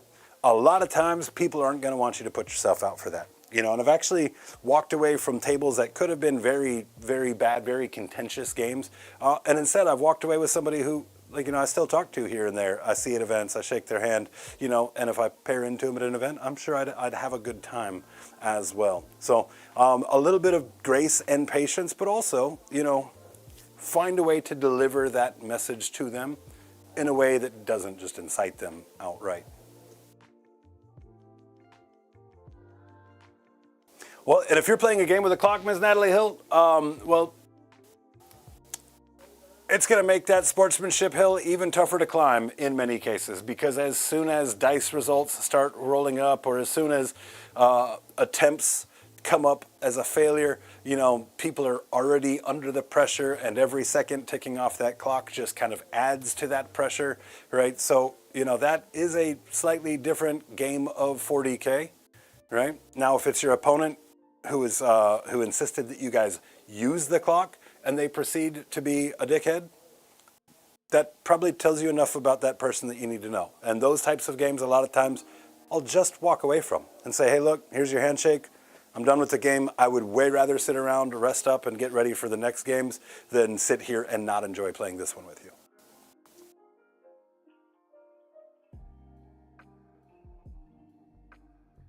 Knowing when to be firm and when to be nice is one of those things that, will take you a long way. And not just in 40K, but just in basic human interaction in general.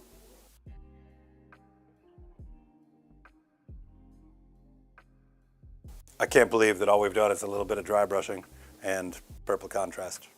2 hours in. That's neat. Those of you guys that stuck with me for 2 hours while I did some of the most boring stuff imaginable, hey, thank you very much. I appreciate you being here.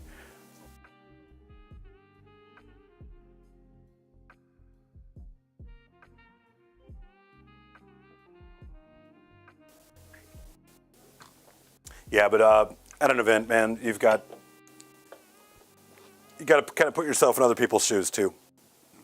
You've got people that might play very casual games with their friends and be the one that wins with their friends more than they lose. And so they get an idea that, hey, I must be really good at this game, right? And then they get into the shark tank of a major event where you've got players that dedicate an immense amount of time and training to getting good at the game.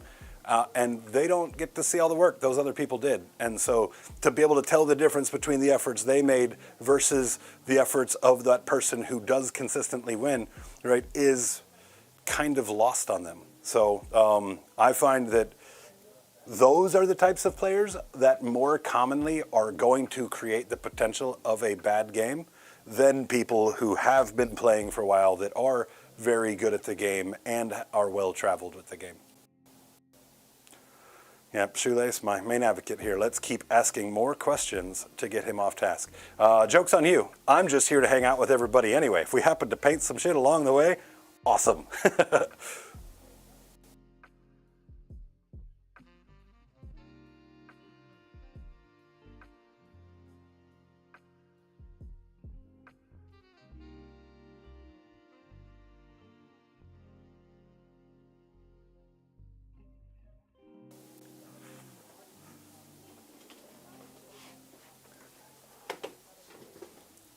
Are the people stuck in the middle tables that are trying hard to break out? Those players get very emotionally invested. 100% right. Me and Hobgob Rob agree on that 100%. And I'll tell you, there was a time.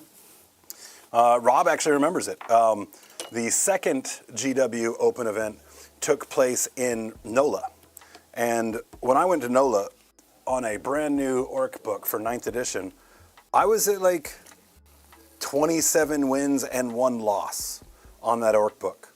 And so I remember the drive out there thinking, yo, if I happen to win this whole thing because I'm so super special, that would be really cool. And then, of course, I get out there, I make a big mistake with the best Space Wolf player in the world on game 2. Game 1 went like I thought it would. I absolutely wrecked. Game 2, a guy named Jaime Paris, an absolute gentleman, but a monster on the table. Very, very good at the game. Well, I didn't screen off a drop pod. His drop pod came in, decimated so much of my forces that, the game was just out of my hands now. And it didn't tilt me per se, but it did leave me wondering, like, kind of what happened. You know what I mean? And that was just because I didn't have all of the knowledge of what could hurt me, right, in terms of that army build. Shoelace, that's why I chill at the bottom table. We're closer to the exit, food, and other beverages. All right, so here's what I was saying right here. I'm talking trash on Army Painter, but look, this is why we don't use Artis Opus. Take a look at where the brushes or the bristles meet that ferrule. You see all that gunk that gets up in there? That's going to cause your bristles that are all very tight. It's going to cause pigment to get those bristles to start doing this on you, right? And trying to clear that out of a good fine hair brush is going to damage that brush. Something like a synthetic, not a big deal, right? Synthetics are far more durable by nature, so you don't have that much of an issue at all. But that's where you don't want to use good brushes on something like a contrast paint. Use something that, hey, if the brush gets too far along, you can just throw that thing away and replace it with another, disposable brush, if you will. Now I've got a little rubbing alcohol here, and I'm just going to take this rubbing alcohol and let that get in the ferrule and kind of loosen that up a little bit, and that'll help. But just make sure you're using the right brushes for the right stuff. And this brush that I was struggling with it more for the nature of the type of paint that was going in there, more so than the construction of the brush. So, there you go, Army Painter. I'm not gonna just talk trash. I'll be fair. Mostly. He's a good player, but a really nice guy as well. Very, very nice guy.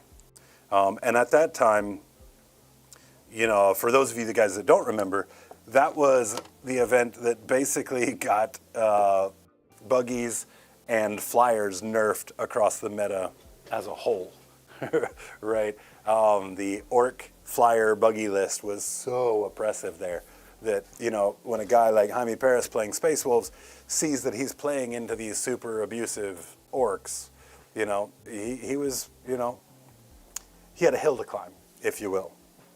And that's the thing we also want to remember, is that our defeat is also somebody else's victory, right? And if you win something, You don't want to have your opponent be like, oh, it's because your codex is broken, or oh, it's because you rolled good, or oh, it's because of all these things.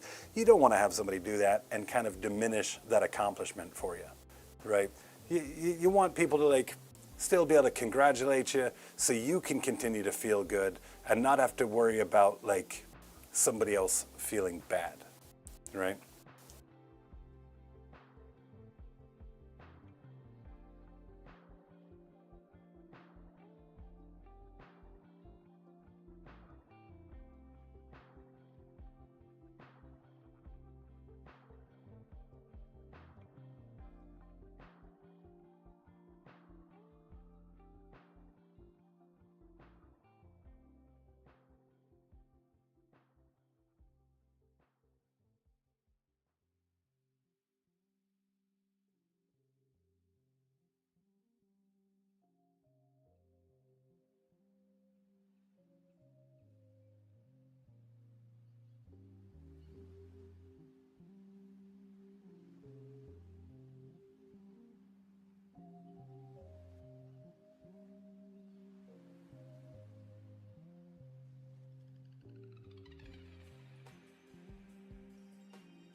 Yeah, complaining about golden tickets for getting best paint, I think is silly.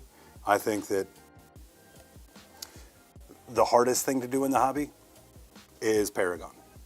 Right? To both be good at the game and have spent enough time on your models to make them look good means that you've had to split your focus to accomplish a high level of both.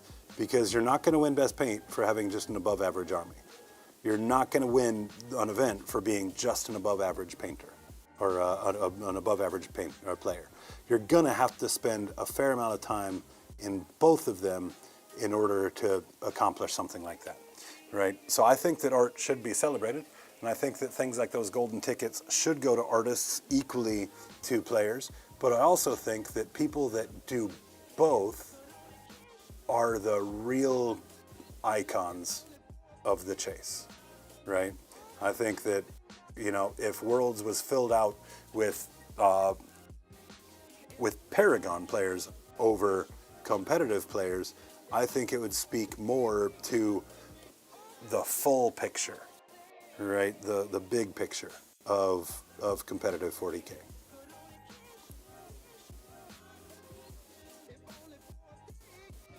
You know, that being said, if a person wants to go 0-6 in an event but show off an absolutely beautiful and brilliantly painted army, well, they're just demonstrating to you where they spent their time and their energy. But I'm not a fan of the fact that in order to really qualify for any kind of big return, right, any kind of like best in faction or like, you know, high ranking on any kind of tier, right? I don't like the fact that Worlds is now the event that you have to farm that last score out of to really be relevant. You know, that type of thing is only going to promote more of like the bad manners at the table, you know, in terms of sportsmanship that we've been discussing. Right, because now the stakes are higher. And the best way to keep yourself from getting tilted is to find a way to lower the stakes on the engagement, right? You might have stuff to win, that's cool, but you don't really have anything to lose, do you? Right? You're still at an event, you're still playing a game you love, you're still meeting people in the community, right? That doesn't sound like losing, you know? But if you have to win to be able to get a chance to be at that big show, you know you've got something to lose. Same way that, like, if events have a cash prize available to the winner, it's going to create more issues than having prize support. Because now you got people tuning in thinking, all right, well, I need to win this event because I'm broke right now, I'm between paychecks, rent's due in 2 weeks, like this could help pay my rent. Like, well, now you've got people's livelihood kind of like hanging in the balance, right? You know, and God forbid that person spend the money for that tournament that they needed for their power bill, thinking, well, if I just go, I can spend this money, attend the event, and then maybe not only take care of my power bill, but also my rent. Now they need it. Do you know what I mean? That's not very healthy for the game, and it's only going to create it's only going to create more opportunities for feels beds.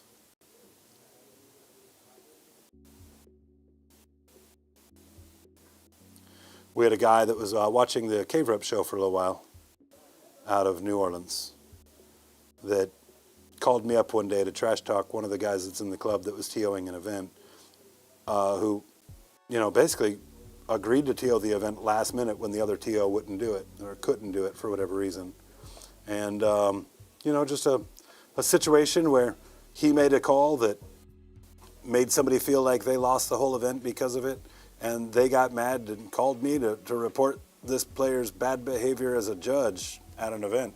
And, you know, I'm always going to hear somebody out. But when I got the full story from him, you know, and found out, hey, this is a cash prize, well, you know, now, like, I understand why that person's upset, even if they're not right to be upset about it. Even if the judge didn't do anything wrong, well, the fact that there was money on the line is what opened the door for that. So that golden ticket kind of does the same thing. All right, are you guys able to start seeing the colors on that? On my monitor here, it's really kind of hard to see anything that's going on. It looks nice in person.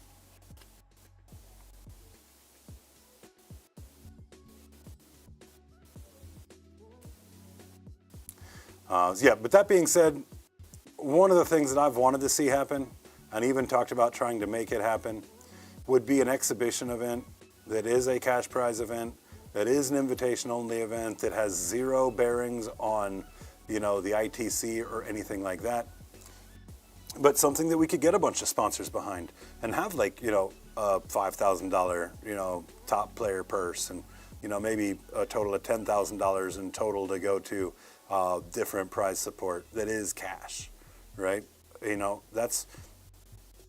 There's a lot of talk about 40K and the potentiality of 40K having some sort of e-sport value to it. And really that's going to be the thing that it's going to require in order for it to be picked up by esports. Obviously you need the visibility of enough people that want to see it, but then you need real stakes on it, right? And I think it would need to be invitation only, just to make sure that the people that you had come out were the right type of people to be a face of that product. Kind of in the same way that your NFL players, they got to kind of behave a little different than your sports athletes, right? They've got more accountability out in public.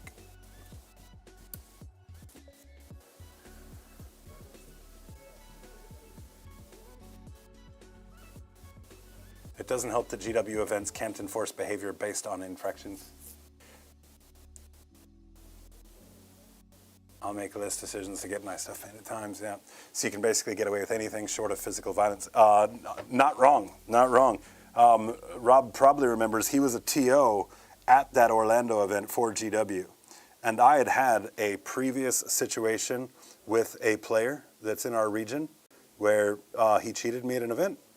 And it was so egregious of cheating that when I brought it up to the judges and everything, the judge for this GT basically was like, all right, well, let's just strip him of that win, right? We'll go ahead and pass that over to you if that's what you want to do. And I was like, you know what? I'm brand new to the game, got a lot to learn,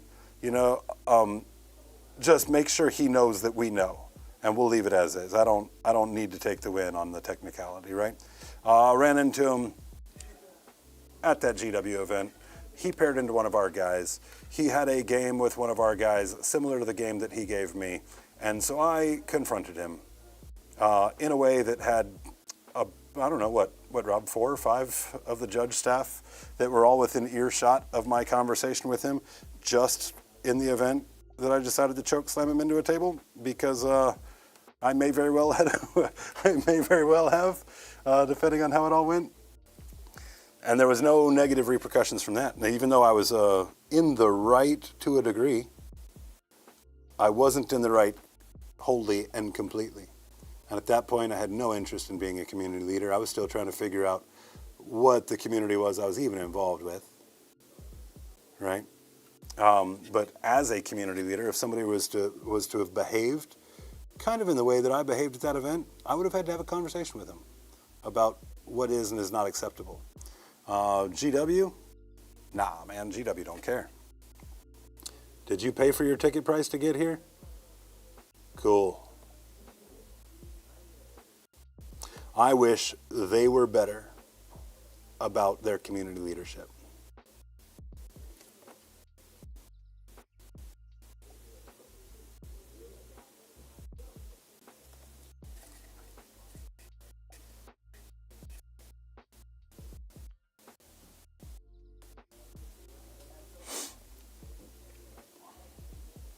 Yeah, I don't know. Of those of you guys that know me in person, I don't know if you can even imagine me at a point that might look like violence was on its way. But I was very, very close at that game. Oh, not even at the game, at the event. I didn't play the guy, so it wasn't even my game,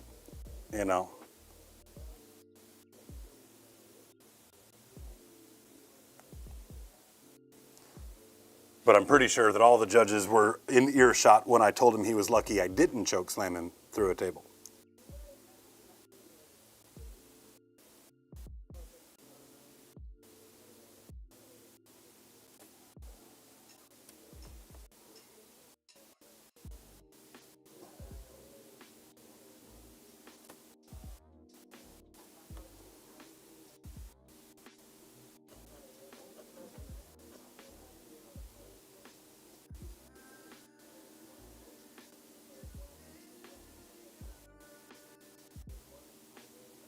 Props to the guy, though. He did wind up catching a 6-month ban after the event, and not because of GW, but because the ITC owned by Frontline Gaming at the time actually had people that cared at the event about the rest of the circuit outside of GW events. And that, he got several other complaints from games that weekend, so he did wind up catching, I think, like a 6-month ban. And I have seen the guy multiple times since then, and I've yet to hear of anybody having bad games with him since that event. So the hope is, of course, that between the repercussions that he had from ITC itself and maybe the uncomfortable interaction that he had with me after his game, hopefully those things kind of helped him see the way that his decisions were impacting those around him. Because again, sometimes people are just oblivious to that. You know, sometimes maliciously, sometimes not. So you always want to give people the benefit of the doubt, first and foremost. You know, assuming it's not malicious, and give them an opportunity to see what that impact is. And then if they keep doing it, well, maybe time for a choke slam, I don't know.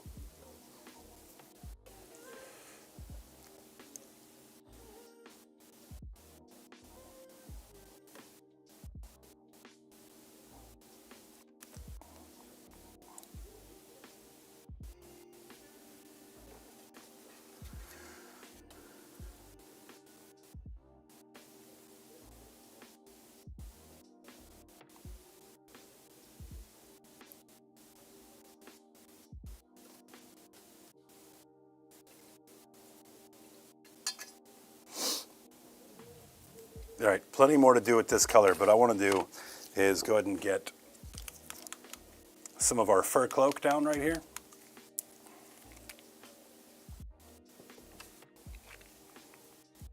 That's going to be our mixing agent to start bringing in. And what we're going to do is we're going to go directly from that darker color into the lighter color.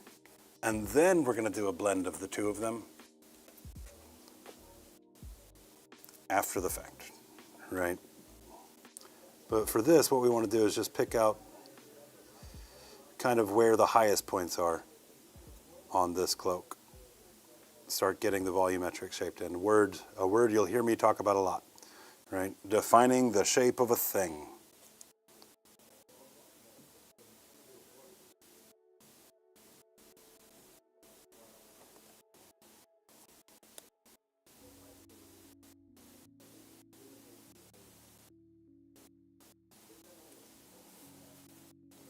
And again, just very, very loose here.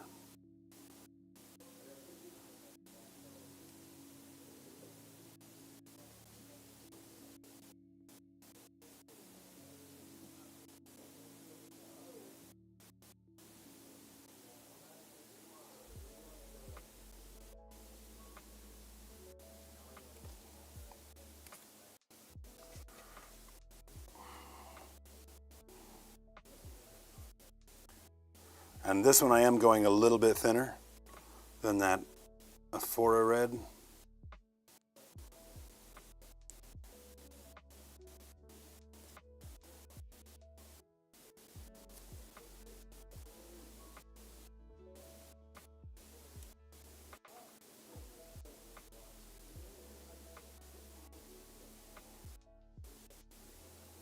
Certain parts of your painting, guys, you want to take your time on. Certain parts you can kind of move through quickly. Efficiency in painting is being able to tell the difference on when it's time to be quick and when it's time to be neat. You spend all of your time trying to be too neat, well, you're not being efficient.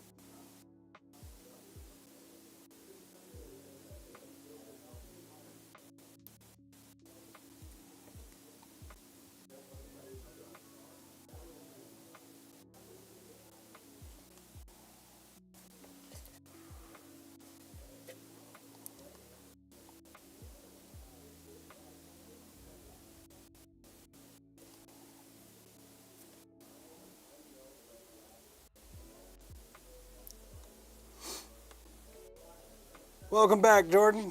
Yeah, it's working out pretty well, man. I'm actually pretty happy with the way those colors are stacking up. And because of we talked about purple is versatile, right? The juxtaposition is going to determine its temperature, right? It's darker than the blue, but because it's up against these warmer colors, it still maintains a lot of that cool in the depth. And if we're wanting to sell that this thing is frigid and snowy, then the very environment itself is likely cold, right? And so we want to have an environmental influence that informs the piece of that condition. So getting something that can be cool in the depths without being just the same tonality as those blues. You know, we get good color dimension, depth and dimension, but then we also get, you know, temperature control. And that's what you want to think about whenever you're using purple. What temperature do you need it to be, and how do you frame it to accomplish that from it?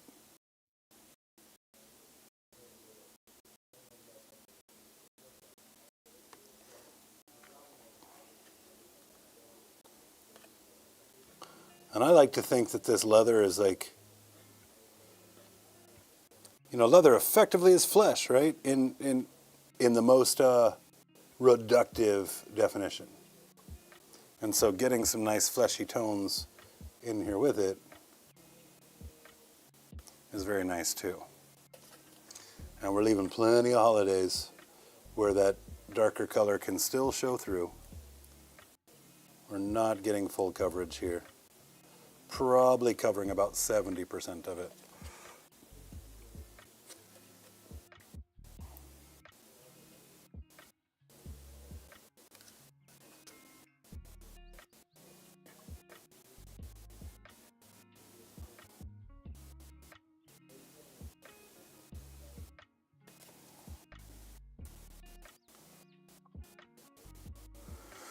And I'm not going to tell you to throw away your agrax and to throw away your Nuln Oil. They have their purpose.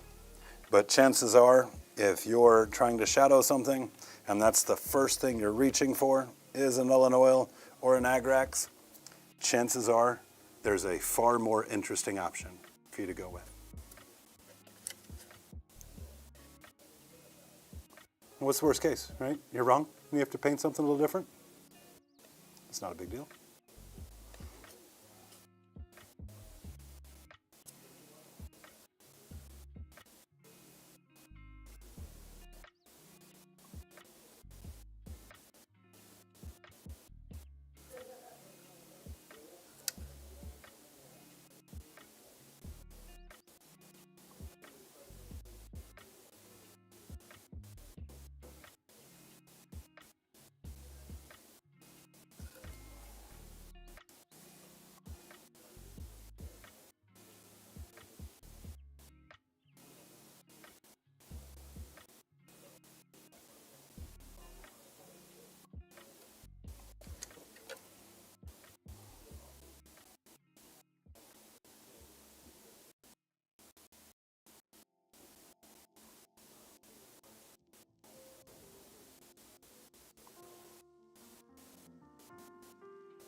Definitely liking these colors against that blue though.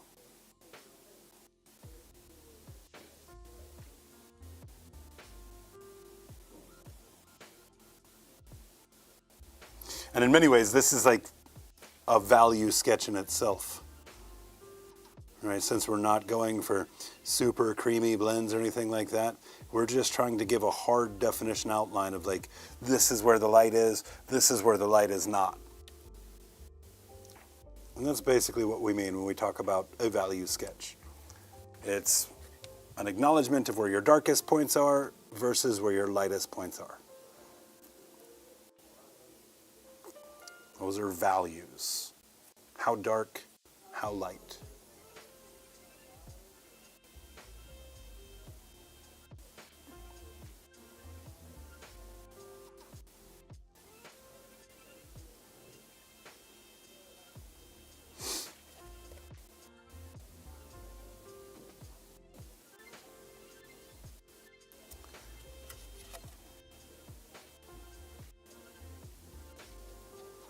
I see where I had a little bit of rogue purple hit that blue flash. I'll have to fix that up.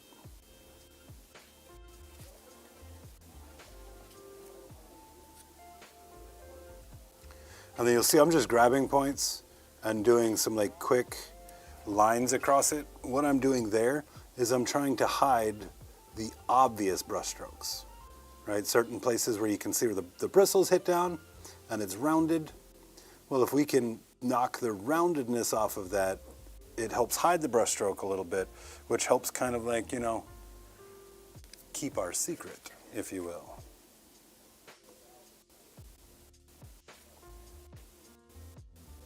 We talked about this in the past, but painting is lying, right? We're all learning how to be really, really good liars, because I want you to believe this is a little cold dude that's actually not a little, he's actually huge, right? And in order for me to do that, I've got to get you to forget that it's actually a piece of plastic. So the more things that I can do to diffuse the obvious giveaways, the obvious tells, the better it is. Brush stroke is a really obvious tell to make something look like it's painted.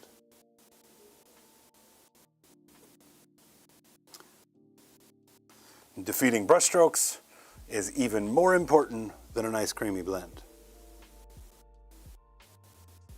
You don't have to have that nice creamy blend to accomplish that goal. I mean, obviously if you get to a point where you are doing really, really nice blends, well, that's even better. But you don't have to start there.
Because time is short tonight, what we're going to do is we're going to keep working on these aspects, but I want to dig into a couple of different layers. So I'm going to focus in on the piece that's right here at his waist. I'm not going to worry so much about the arms and the legs and all that tonight. That'll be something that I'll be able to do in between videos. That way I can, you know, make sure we're getting more things to talk about, you know, instead of the same thing over and over again.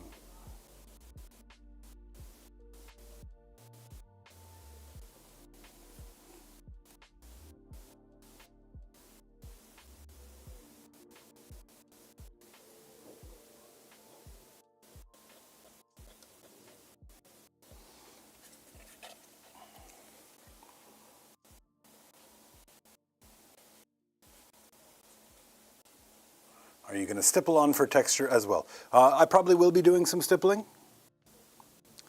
Probably doing some cross hatching as well.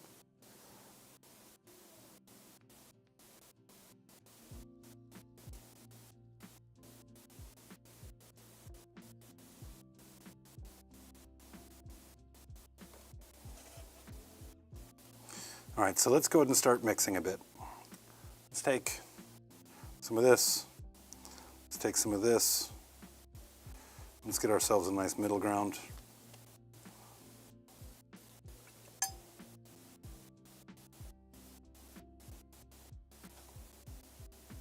I'm actually going to switch brushes for this, and we're going to go down to a smaller brush. This is a size 2. That monster brush is probably closer to a 4.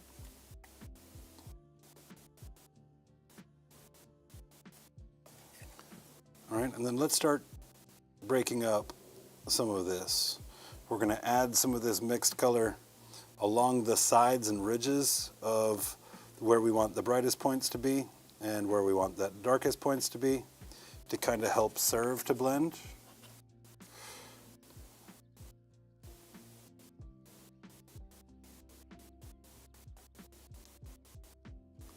The goal is kind of like 50-50 on each. All right, so pretty easy mixes.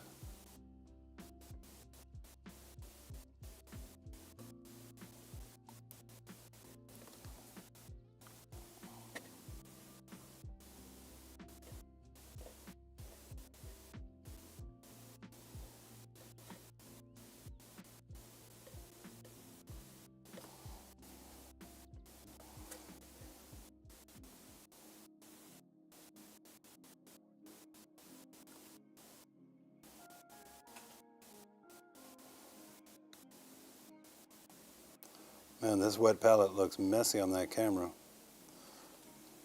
I can assure you, it's messy off the camera too.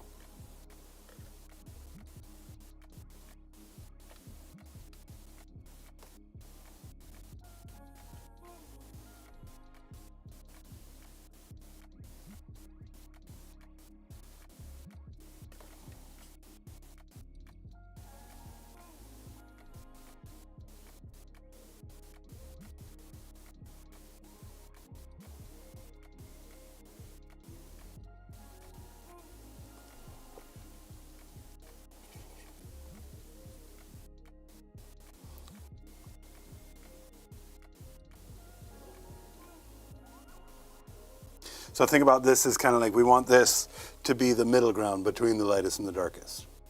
So I've got these spots where I've got, you know, like a line of that lightest color that's there right adjacent to the darkest color. So we're just going to add this to it. Separate those.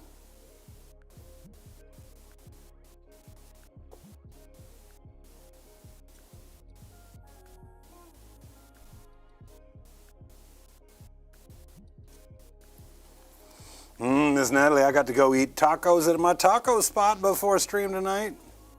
Another good friend of mine, a guy named Sean Thurston. Check him out on Google, guys. This guy is done murals all over the country. You know, him and Cryface, 2 most talented artists that I know, hands down. They both have capability in artistry that just runs laps around me. You know, and so it's his first time being able to come in here and see the studio since we've got the wall built nearly a year ago. And we went and had some tacos, something to talk about. Try some NMM silver on those EC. That's a big commitment, brother. That is a big commitment. The inclusion of NMM somewhere really means it needs to be acknowledged everywhere, otherwise it stands out. So I want you to think about that with some of the other colors that you're putting on there, the non-metallic colors. You're going to want to take and really define your volumetrics with blending in the same way that you are for your metals. Otherwise, the 2 styles could conflict. But start with metallics and see where it goes from there. I know, I'm excited to see it.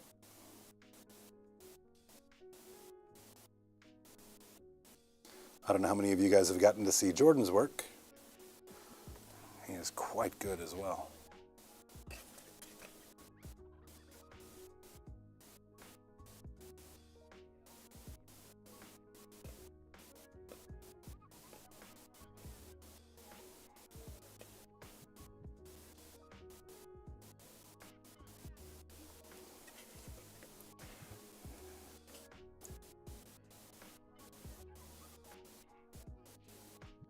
Said very, very patchy, but that's all right. That's kind of what we want from it.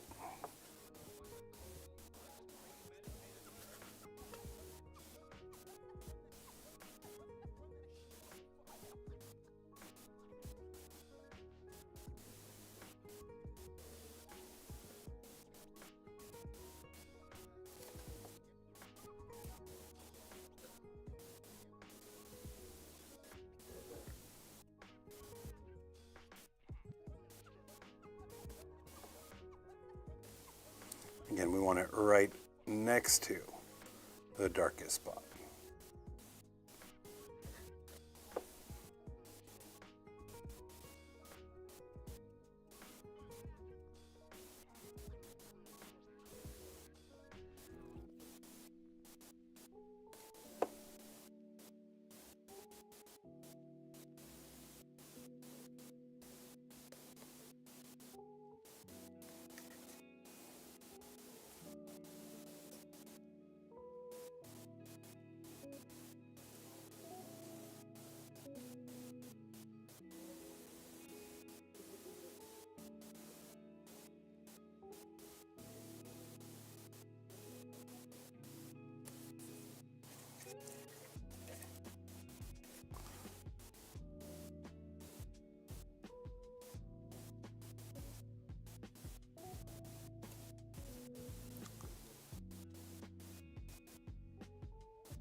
And when this is done, you're going to be able to see quite a few of the small lines running up and down on it, which when we compare that to the lines creating our texture across the chest that are moving left to right, it's going to give like a kind of another form of contrast, if you will, the two things being viewed alongside each other.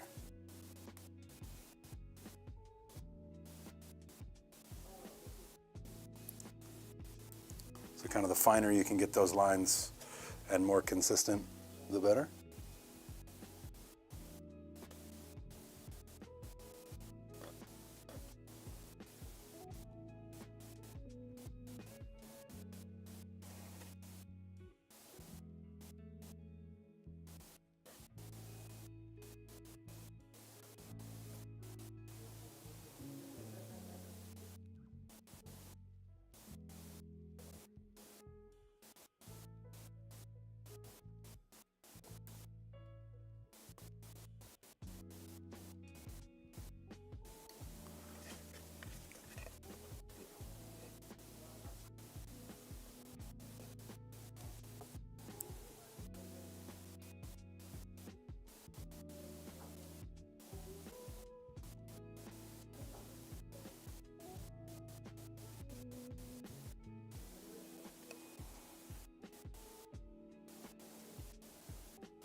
And the other thing I'm doing is looking for places that initial paint might not be at full opacity, and using these lines to break that up as well. If there's tide marks visible, again, like we talked about earlier, we're liars, right? That's gonna tell on us. That's gonna reveal the lie if there's clear tide marks from the paint.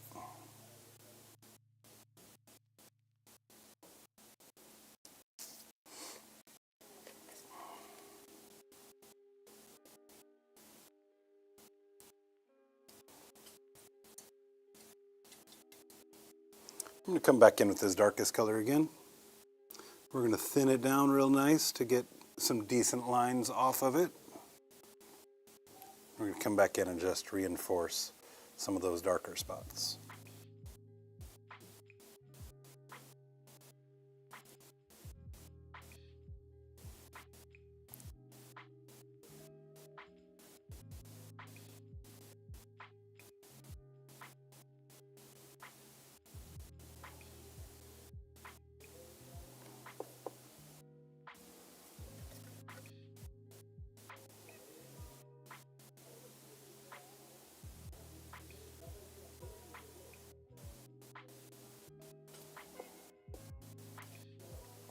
And what we want from here are quite thin lines.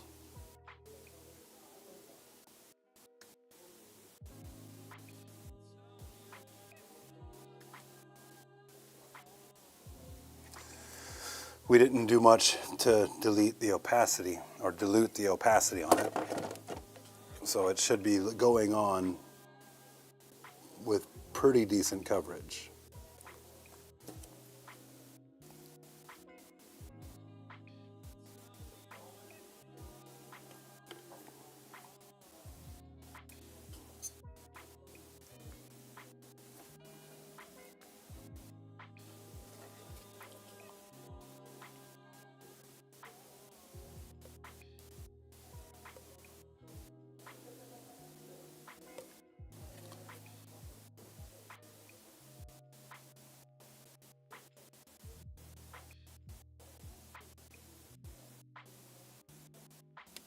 And if you take this technique and you do it a ton, really tiny, this is a really cool way to kind of get the effect of fur.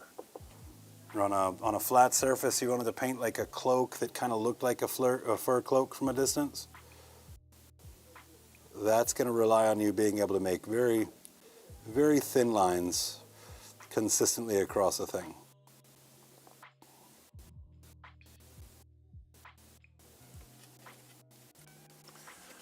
And although we're not trying to get fur, we are trying to get texture onto big panels that otherwise are pretty flat. Again, same thing we did with the chest there. The chest by itself were just big, smooth, round pecs. Well, let's add a little texture to it. Make it a little bit more interesting.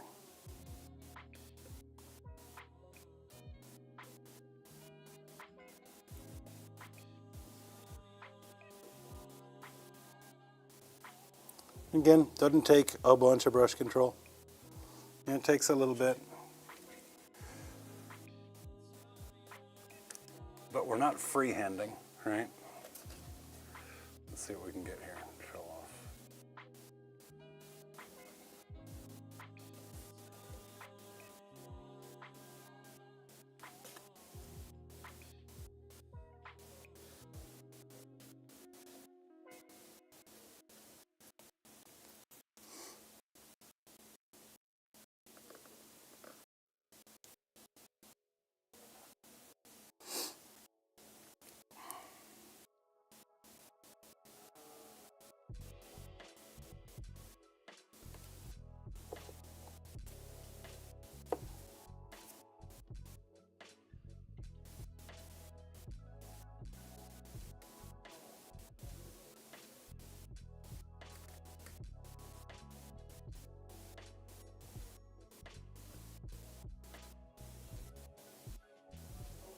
And then, of course, the places where you've got big, deep, and clear folds,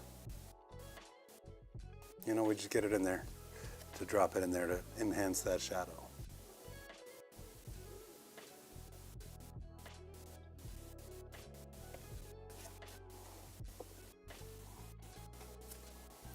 And if you got your paint moving right, you can even come back in and do stuff like this.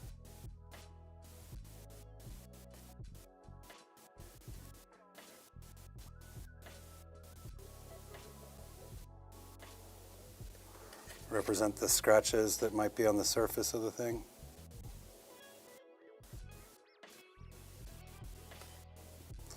This does take a bit more brush control, as you are wanting very, very small lines to represent this.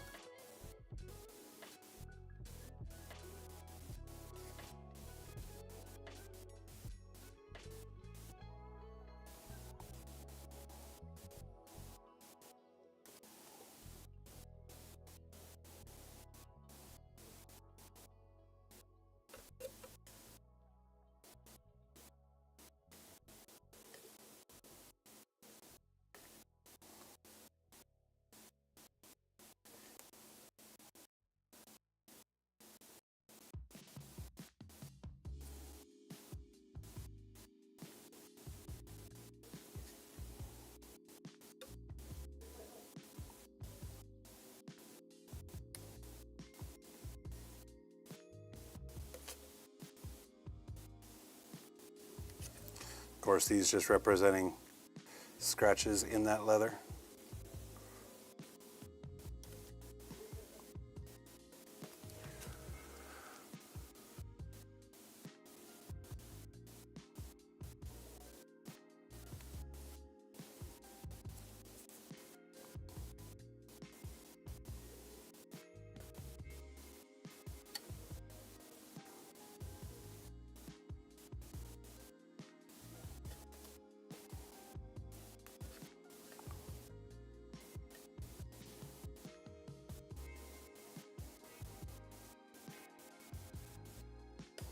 And the big thing you want to do is try not to sketch. Once you get your brush down, run your straight line as far as you can and lift your brush up. Sketching will cause different line weights and a lot more like a paintbrush did it. So if we're trying to fool our audience, paintbrush is our enemy. Even if it is an important tool.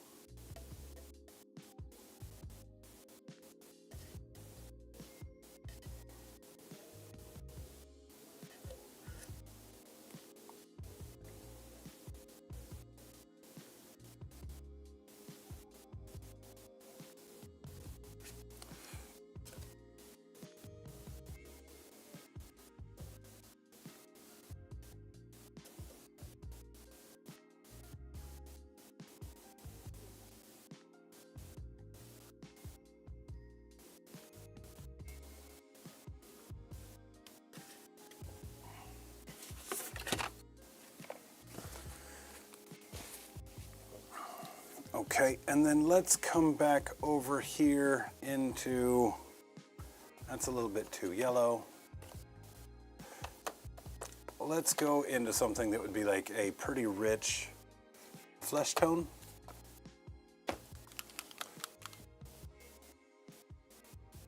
This Aries flesh might do.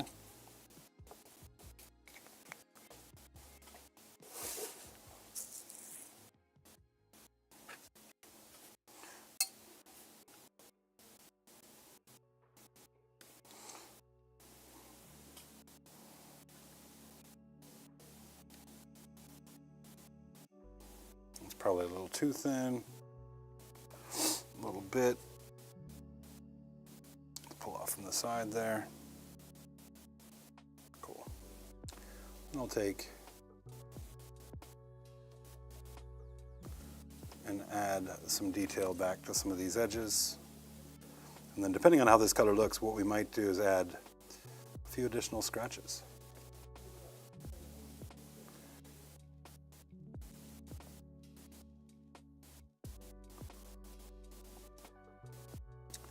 I'm going to focus mainly on the bottoms and the sides that have a lot of distance between them.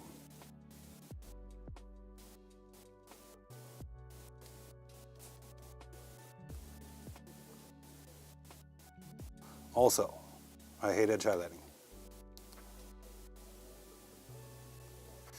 It is one of my least favorite things to do painting-wise, and you'll find that most of the time when I paint something, I have got techniques that I use that I value over edge highlighting, just so I don't have to do it. But this is one I think the edge highlighting is going to add a lot of value to. So we're going to knuckle up and do it.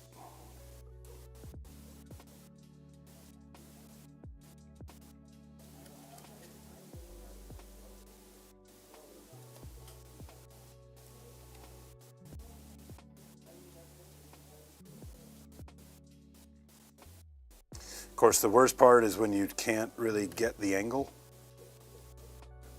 and you have to actually use the tip of your brush to do the edge highlight. That's typically when a plan falls apart there, but I've been lucky so far.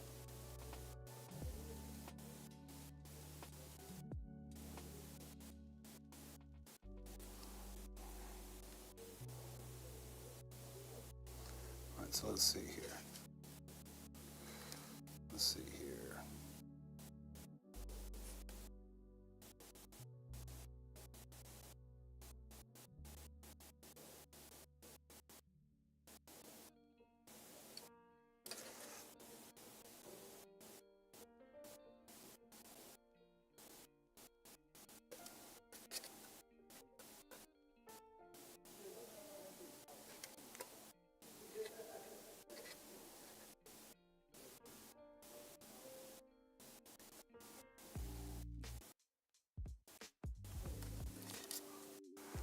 What's up, Space Wolf Dan? Thanks, man.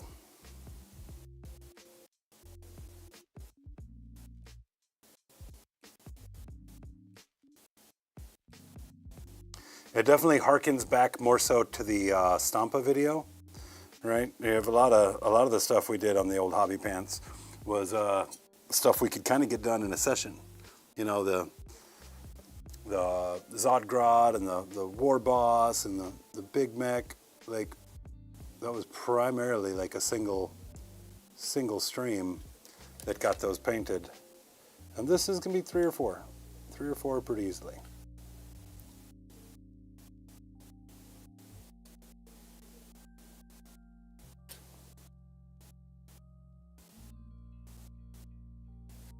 I will have you know, Dan, too, I went through all of the footage last night. That was the talking head footage, and I got all of that edited out. So tonight, I'll start plugging in some of the miniatures and start working with sound and all of that. You know, so we're moving right along with that Space Wolf content we've been promising.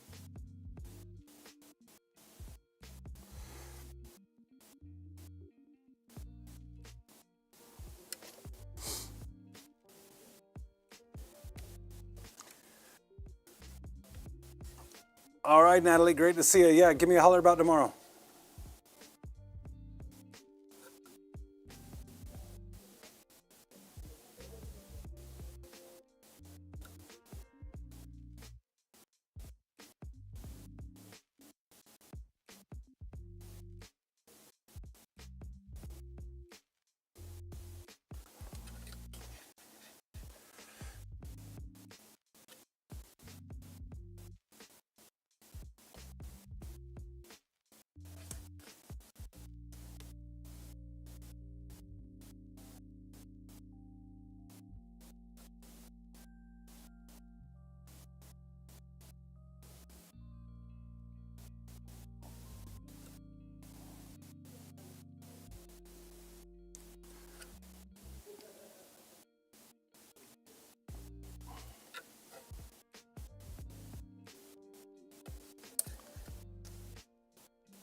All right, let's see if we can get a good shot of that.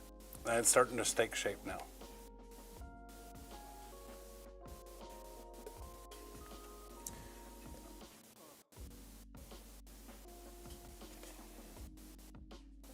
One of the hardest parts about it is trying to do random lines, right? It's a weird thing to kind of think about, but you know, we're so used to like things being symmetrical that trying to put stuff in intentionally random places can be a real pain. So we kind of got an idea of what's going on here with that. I've got some stippling that I want to do, but I think I want to do it in an unconventional sense because, you know, that's how we roll. So I'm going to try this. See this big, chunky trash brush? Absolute trash. Top notch? Yeah, sure. This is a really cool brush for getting textures in a non-conventional way. This might work. This might not work. So let's roll the dice.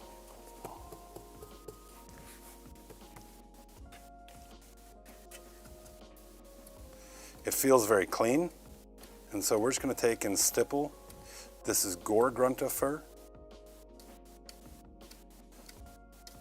and I want to get that to deposit in tiny little spots for a little bit of additional texture. Also, to help hide some of the brush strokes.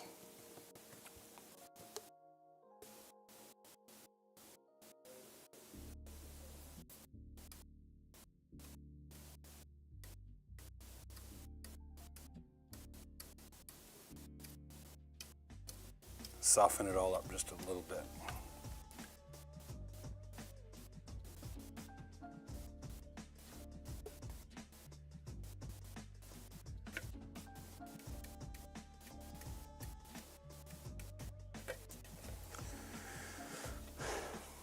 It's not bad. It's not bad. It's going to take a little bit more tweaking to get it where I want it to be, but it's a good start. So that is effectively what we're looking at for our leathers. We're going to do that across, maybe even find a way to lighten them up a little bit. Of course, this is before any kind of scratching or stippling. You see it turned out fairly creamy on its own.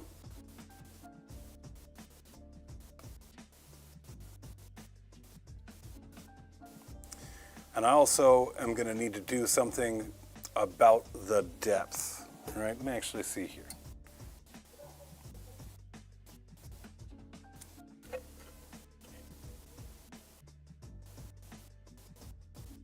Taking some of this diluted, and we're just going to see if this will help kind of enhance the depth of some of the closest stuff. This is just more of that Gargant fur, diluted down using kind of the glaze idea here.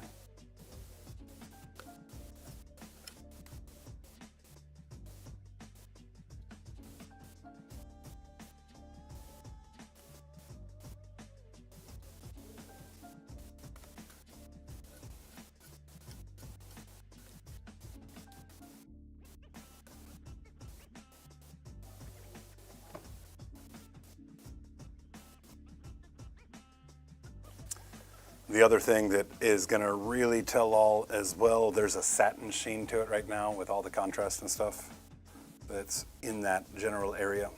So a matte coat is going to do a really good job of helping us see the difference there.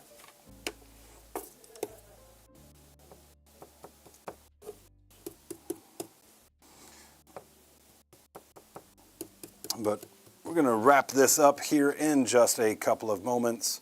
Like we talked about, I do want to show off those croûte that Cryface has been working on here on camera for everybody here in just a moment.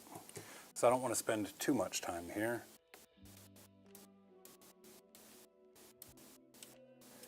Now I'm taking some of that Aries flesh again right off the wet palette, dabbing most of it off, and we're going to use that to roughen up the surface.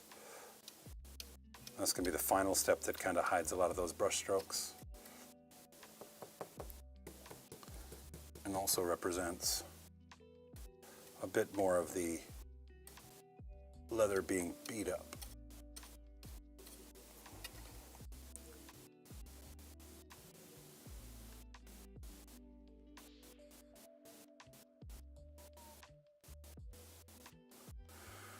Yeah, give it a try, Adam. You know, you never know it's going to work until it fails you, and then you fix it. So that's what you're seeing here tonight. There's elements I like about this, elements I don't like about this, and I'm going to keep figuring it out until I've figured it out. That's what it means to paint, right? There's no wrong answers. Sometimes it just takes a little extra time to get to the right answer. All right, that is good on this giant here for tonight. So let's give me just a moment here and go ahead and place this right down here. Arm's reach. Arm's reach I really do like. I think the color theory is working.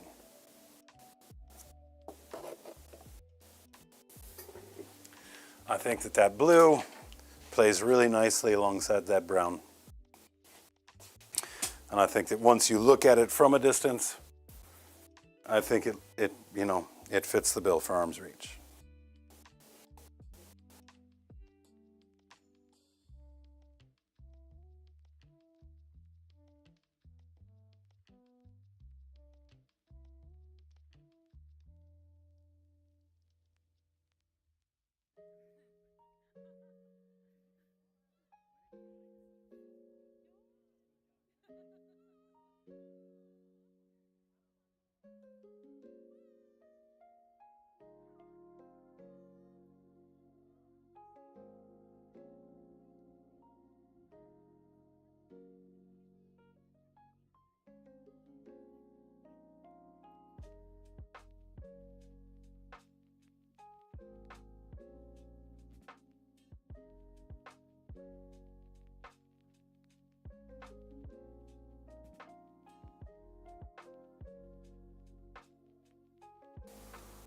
All right. Let's take a look at this croûte.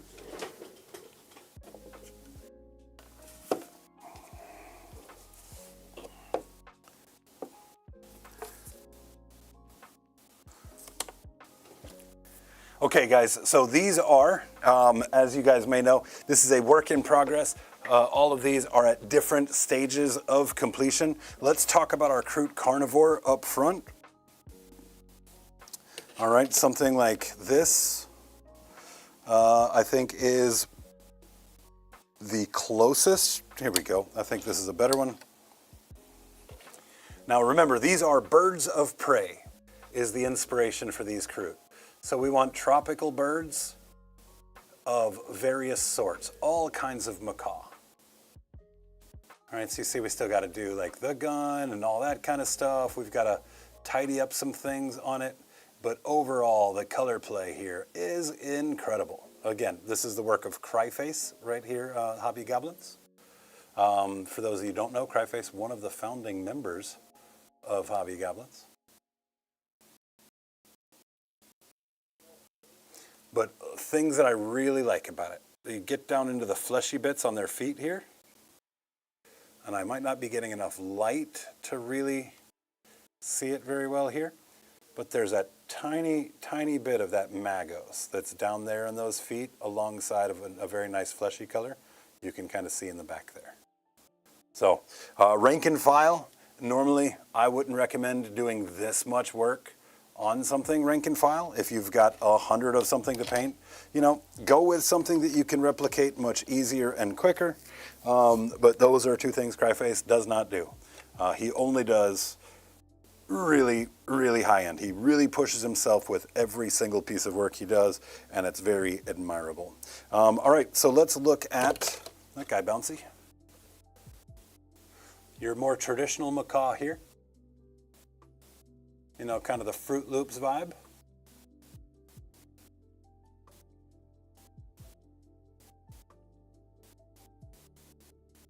But that, my friends, is a terrifying looking parrot.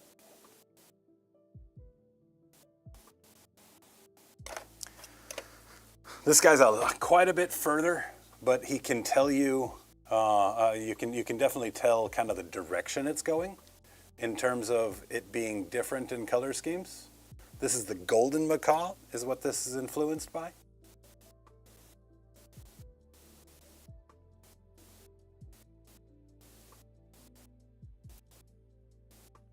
I think these are going to be some of my favorite once they get finished.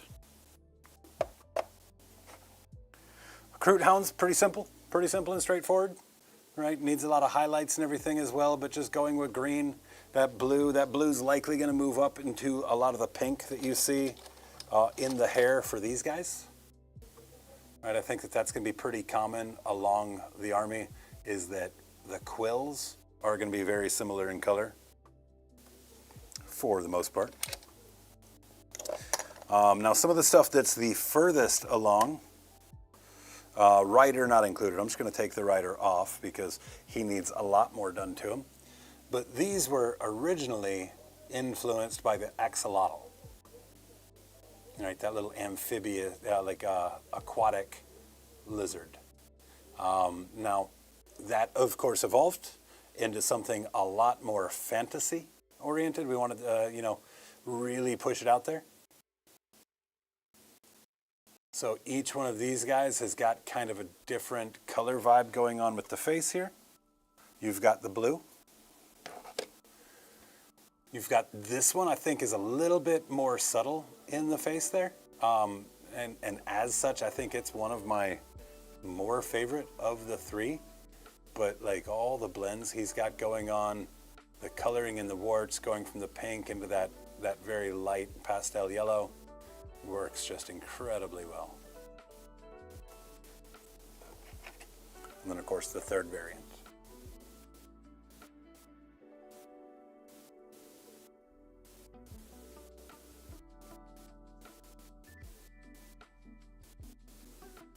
So, still a ton of work to do to get these anywhere near finished.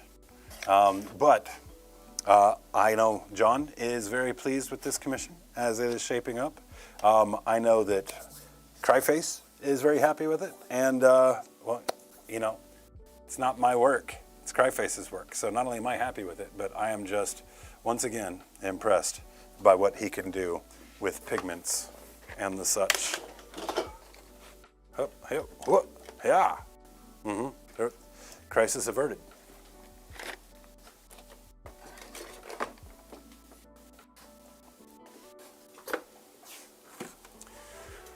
Well, guys, there you have it. That is tonight's episode. Again, a lot more to do. When I get back on Tuesday of next week, I would expect to see the leather all completed to that point there on the back. With maybe some final touches on it to get the color right where I want it to be. One thing that I think is going to work in there, I think we're going to get some greens in there, like it's big enough that it's going to collect water. So something like algae growing in certain areas where folds or flaps are overlapping is going to add a nice element to it as well. But we'll have all of that leather done, and we'll start moving into some of the other things that tie it together. Basically, 75% of this model is the flesh and the leather. So once that leather is done, we're probably a stream, maybe two, away from finishing it. But that's what we have for the night. Guys, thank you again for tuning in, hanging out with me. This is actually the highlight of my week, being able to sit here and do this with you guys. I enjoy it when I've got a producer to sit around and hang out and chat with. Hey, I also enjoy it when I'm basically talking to myself in a room. But having you guys here is what makes that enjoyable, regardless of that situation. Otherwise, I could just sit around and paint, talking to myself by myself. And that's just not as fun. So thank you guys for tuning in, hanging out with me this fine Thursday evening. Don't forget to like the video. Don't forget to share the video with your friends. We'd really love to grow this channel into something pretty incredible to represent the art of 40K. And so we've got some big plans for that, with things like we talked about, getting interviews with people who have won paint awards and getting ideas on people's inspirations and, techniques that they prefer and all of that. So only with your help can we grow this to a point that is feasible You guys just being here tonight is the biggest step in making that happen. Be sure to like the video. Be sure to share the video with your friends. If you haven't subscribed, no, please do so. We would love to have you around here. Of course, a big thank you to our sponsors, Artis Opus, Two Thin Coats, Game Envy, and Spray Gunner. And a huge, huge thank you, of course, to the Gob Squad, right? The membership community for the Hobby Goblins YouTube channel. So we appreciate all of the support and look forward to next time. Until next time, keep your pants on.